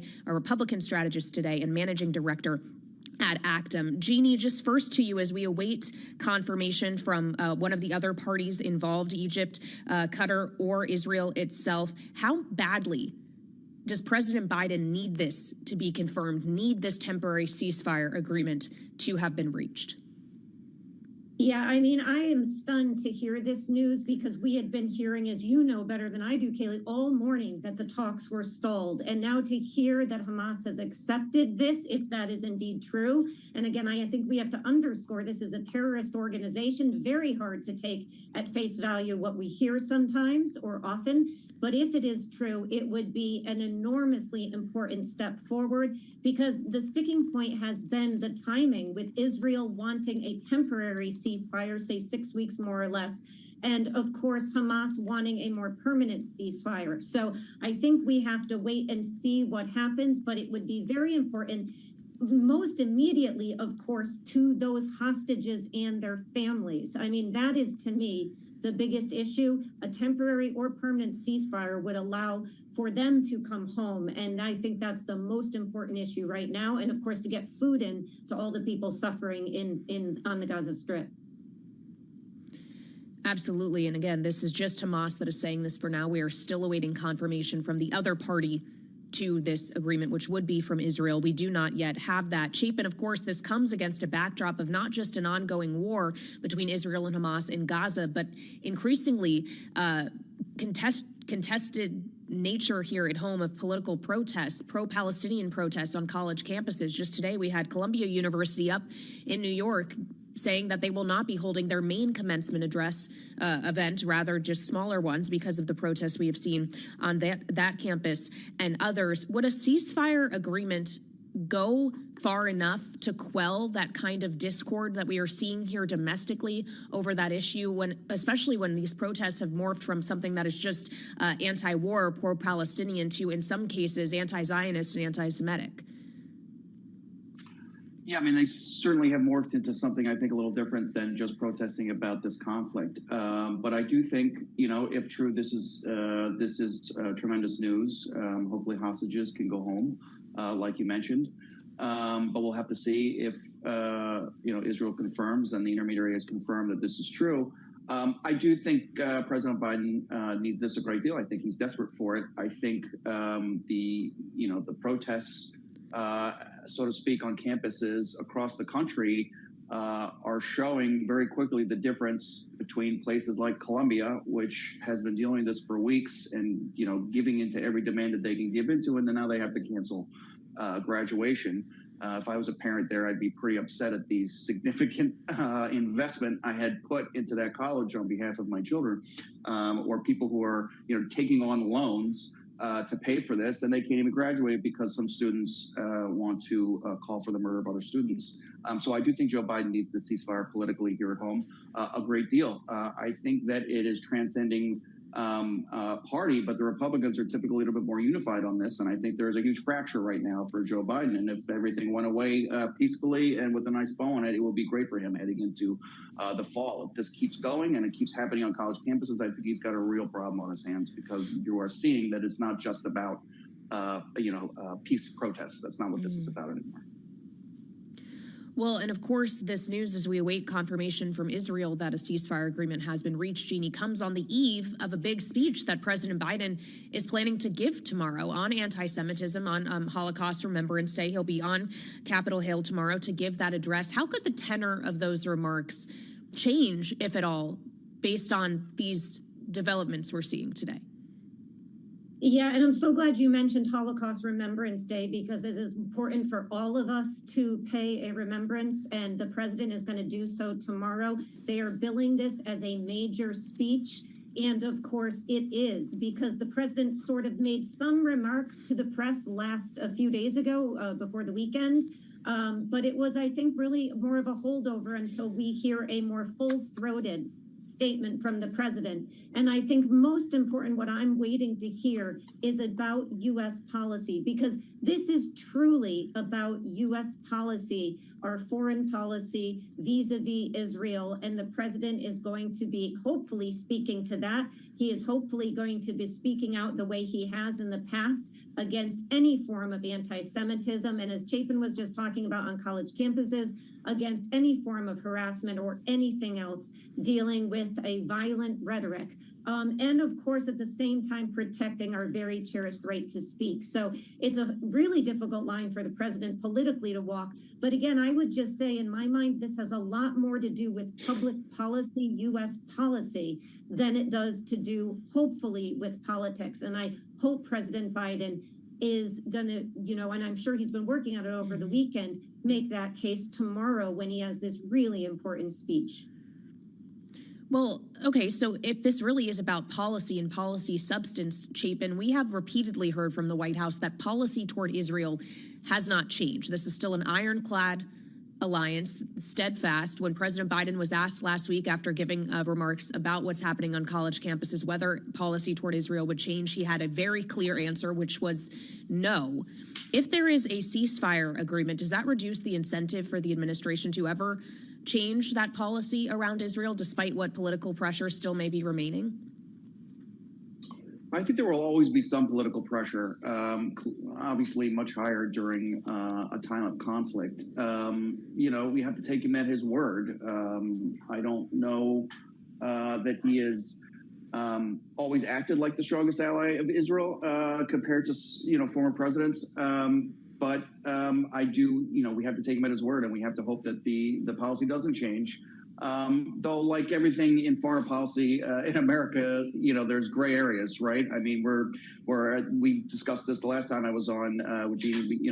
They're selling weapons to Israel while calling on Israel to, cease fire. Mm-hmm. We're sending weapons and aid across the world, and then we expect to have some sort of moral high ground to tell them how to use the weapons we've sold them. So I think the policy is a little convoluted as it stands and will probably continue that way. But I do hope that, the president stands strong behind Israel. I do hope that there is a ceasefire and that it's acceptable to both sides. That will certainly help the president be able to keep the status quo with Israel for sure. If sort of if the pressure alleviates because both sides in a good negotiated, they say a good sign of negotiations, both sides are a little unhappy. So hopefully they can come together and create that situation. Well, Jeannie, as we consider a ceasefire that may prevent, at least for some period of time, further loss of civilian life, we of course have to bear in mind that the Hamas-run health ministry in Gaza still maintains that more than 30,000 have already been killed as a result of that conflict. That number is not capable of changing, even if some hostages do indeed get to come home. And I wonder your perspective on how much damage already has been done in terms of specifically Muslim American voters or young voters who have been so displeased with the administration's policy here, whether or not a temporary or ultimately permanent ceasefire can change that opinion between now and November. Yeah, we have seen that damage. We've seen it in the primary votes. We're seeing it now in the polls, of course, particularly amongst young people, Muslim Americans, African Americans. So it is a big divide in the Democratic Party. The best case scenario politically for Joe Biden is they reach a temporary or better yet permanent ceasefire, and voters who have, turned away from him on this issue come back to the fold. There is not a lot of sunlight between Joe Biden and Donald Trump on this issue that would make him a more attractive candidate. But we do have third-party candidates, and this is such a, close race in these key swing states that could make a difference. So it's a challenge for Joe Biden. He is walking a very difficult line, and Israel's canceling of Al Jazeera or suspending of Al Jazeera in the last, several hours makes that much, much worse from a perspective of free press. All right, Jeannie Shanzano and Chapin Fay, our political panel today. Thank you so much. You'll be back with me in the next hour of Balance of Power. Again, to reiterate the breaking news we have here, Hamas says that it has accepted a ceasefire agreement put forward by Egypt and Qatar. We have not yet gotten confirmation from the Israeli side. And we want to turn now to Nick Wadhams, who leads Bloomberg's national security coverage here in Washington. So, Nick, so far we only have this from Hamas, an organization designated as a terrorist organization by the U.S. Do we anticipate that this actually is real, considering it was just an hour ago the conversation I was having was that talks stalled out, were disrupted over the weekend? I mean, obviously what Israel said is going to be crucial, but it would at least suggest that there has been some movement. I mean, Hamas really had been the holdup here. We had heard over the weekend that they had left the talks, that there was no way they were going to agree. Then you had this conversation where Israel essentially ordered people to start leaving Rafah, and that was seen in some ways as both a threat of an impending invasion of Rafah, but also as a way to say to Hamas, listen, here's what's going to come if you don't agree. So still a lot to sort through, but it does look at least like there is this sort of tentative shoot of some hope that we may be headed for a ceasefire. And if we do indeed get confirmation from Israel that an agreement has been made, would that take a ground operation in Rafah off the table, at least for now? Yes. I mean, for the time being, it would be against the ceasefire for Israel to go ahead. I mean, I think what you're seeing, at least from the U.S. side, is a real hope, according to our sources, that a ceasefire will just give a moment for everybody to sort of take a pause and say, okay, how do we extend this? How do we try to start finding some way out? Of course, on the other side of that, you do have Israel, which says, ceasefire or no, we are going to go into Rafah at some point. They can't leave Hamas intact. So still so many questions in the days ahead to figure out. But certainly from the U.S. side, they just want this to ease the pressure a little bit to start those bigger conversations. Yeah, and we know that President Biden spoke with Bibi Netanyahu just earlier today about all of this, and it kind of raises the specter about how many administration officials have been involved in this effort. We were speaking to people last week who said, you'll know the ceasefire talks are getting serious when Bill Burns shows up, the director of the CIA, and he was there. He's traveling in the region. Do we expect that he is playing a critical role in making sure that this gets done, if indeed it does. Yes, Bill Burns throughout this whole process has been essentially the center of the U.S. Negotiating side because of his diplomatic skills, but also the connections he has with all sides. The only challenge with Bill Burns is that as CIA director, he does not have to announce his trips to the region like Secretary of State Blinken or others, which is one of the reasons why he's the guy who does it, because he can move with relative discretion. But yes, you can be sure when they bring in Bill Burns, he's the guy who is really meant to sort of get that last 5%, that last really tough bit over the finish line. And it looks, at least from initial reporting, like this time he did succeed. Again, we only have this reporting or a statement thus far from Hamas, not anything from Qatar or Egypt or Israel for the time being. We have just about 30 seconds left here, Nick. But last time we saw a ceasefire agreement reached, it was extended. Is there a chance that happens again this time around? Would that be the hope? Yes, I mean, that's precisely what the U.S. wants. They want to take a ceasefire, however many weeks we get out of it, and use that as the foundation to start a bigger political conversation to turn the ceasefire into a permanent peace. President Biden is under a lot of pressure to do that. Obviously, Hamas, given the devastation in Gaza, Prime Minister Netanyahu, given the political cost of this war. The big challenge we keep running into, of course, is that Prime Minister Netanyahu has essentially staked his entire career on getting after Hamas. So. All right, well, we'll look forward to your continued reporting on this. Bloomberg's Nick Wadhams, thank you so much. And we will have much more on this developing news in the second hour of Balance of Power, which will start just a few minutes from now. This is Bloomberg.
politics to the world of business.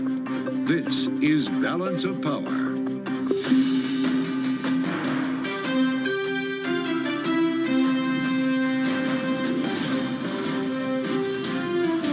Live from Washington, D.C.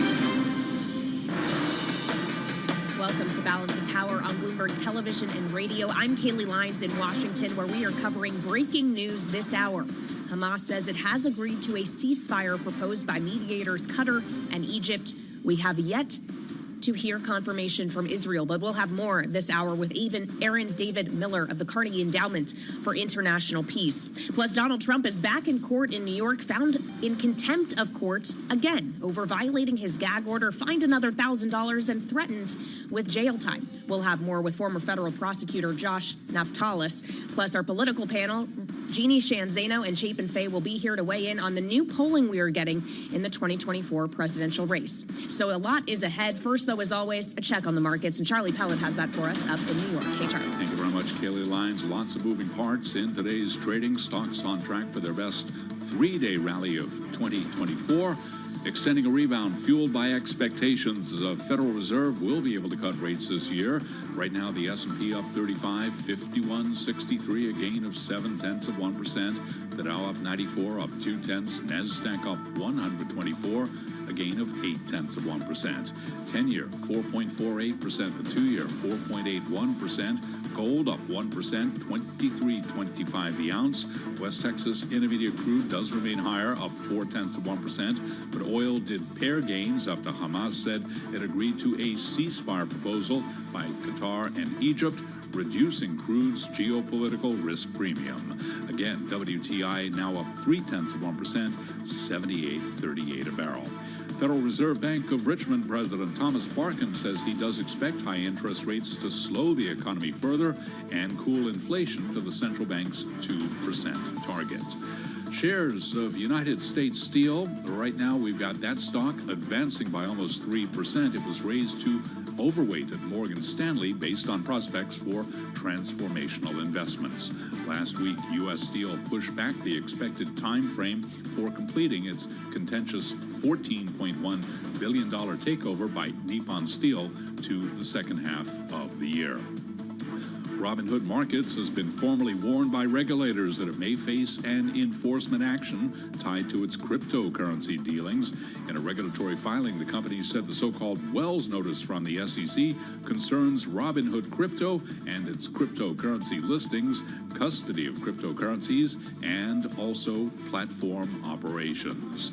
Some of the other stories that we're following for you today: Paramount shares higher as it weighs Apollo and Sony's $26 billion offer to buy the company. I'm Charlie Pellet. That's a Bloomberg Business Flash. Balance of Power continues now. And back we go to Washington once again. Here she is, Kaylee Lyons.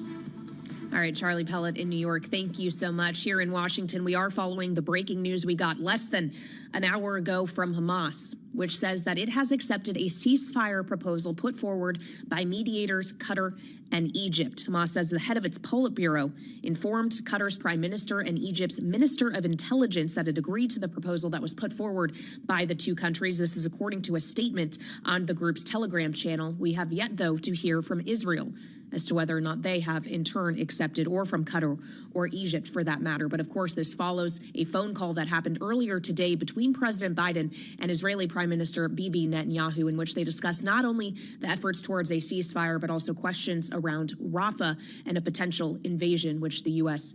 has been pushing against. For more now, we go to Michelle Jamrisco, a Bloomberg White House reporter who is joining me here in our Washington, D.C. studio. So Michelle, obviously we are still awaiting confirmation from any of the other parties that have been involved in these ceasefire talks. What we do know, though, is that the administration has been pushing aggressively for an agreement like this to be reached. Not just President Biden when speaking with Netanyahu earlier today, but Bill Burns, who has been in the region, the director of the CIA, and of course, Secretary of State Antony Blinken was on his 7th trip to the Middle East just last week. That's right. It's been an all-hands-on-deck approach, even more so in recent days, and we were getting vibes from the White House and others in the administration that things might be moving closer. So we have yet to see with this Hamas news, that adds another layer of uncertainty as to whether that's fits into the fast evolving developments here. But they did talk this morning. That was a multifaceted call, really, as they often are between those two leaders, and a lot of reading in between the lines and what they discuss. But we'll have to see, when it concerns Holocaust Remembrance Day this week, when it concerns the Rafah operation that may or may not move forward, and we're seeing tentative signs of that. The evacuation is certainly happening. When it concerns humanitarian aid, all these questions, those are certainly the topics that were forefront in this call. But, again, a lot of fast-moving developments here. Well, on your point of Rafah, when we came in this morning, we thought the conversation would be having is that a ceasefire agreement was potentially even farther away rather than closer, given the stalling out, it seemed, that talks experienced in Cairo over the weekend. And then, to your point, the Israeli military signaling to civilians in Rafah they needed to start moving out of parts of the city, which could have laid the groundwork for that ground operation. We know that the Biden administration is very against that. They have said as much publicly on many occasions. Is Prime Minister Netanyahu in a position now where if he were not to agree in turn to a ceasefire agreement that Hamas has agreed to, that he would be in serious trouble with this White House? Well, it's very interesting because there's a lot of diplomatic games that might be at work here as well. And we don't know. I mean, you used the word signaling, which I think is appropriate at this point in time. We do know that the Israeli military has signaled for some evacuation of Rafah, not a full evacuation of those civilians there, but at least in part. And we do know that's moving forward. Now, we don't know how long that would take, what the ground offensive would look like if it does move forward, and what it's connected to, what the purpose is there. But as you mentioned, that does create another wrinkle in Prime Minister Netanyahu's strategy. If Hamas has agreed to this deal, he's going to have to figure out, do you move forward, and do you move forward with the sort of purpose that he originally intended for this sort of operation, but certainly, as you mentioned, not supported by the U.S. in its full form. Yeah, and I wonder what we'll hear from President Biden about this tomorrow when he's planned to give a big speech. It was announced last week on Holocaust Remembrance Day. It will be tomorrow, Tuesday, on Capitol Hill, after he spoke from the White House last week about what we're seeing in campus protests. How would we expect that the tenor of that speech would change if a ceasefire agreement is actually in place before the president gives that address? Yeah, I mean, it certainly makes it much more complicated. I mean, this week was already pretty tricky in terms of messaging with the Holocaust Remembrance Day. Of course, the Biden administration has been, at this tricky position to balance a lot of different things. They certainly want to hammer home the message that their commitment to Israel's security is ironclad, as they've been saying, and as the president himself has said. And they want to hammer home the message of being fully in support of observing Holocaust Remembrance Day, remembering what it's for, and backing those who are fighting anti-Semitism, as well as what they say is other hate-filled speech, to speak to these other issues, campus protests and everything. But at the same time, they want to make fully clear that, and they have in certain ways, that U.S. policy could change if the Rafah offensive moves forward. So we're going to have to see how these developments affect the tone and tenor, as you say, of the president's speech tomorrow. But all said, domestically, when considering the domestic layout for President Biden, let alone what this would mean for Palestinian civilians, for the families of hostages, for the hostages themselves, if a ceasefire agreement were to be reached, if this were to be confirmed by Israel, it could potentially alleviate some of the pressure here on President Biden here at home with Arab American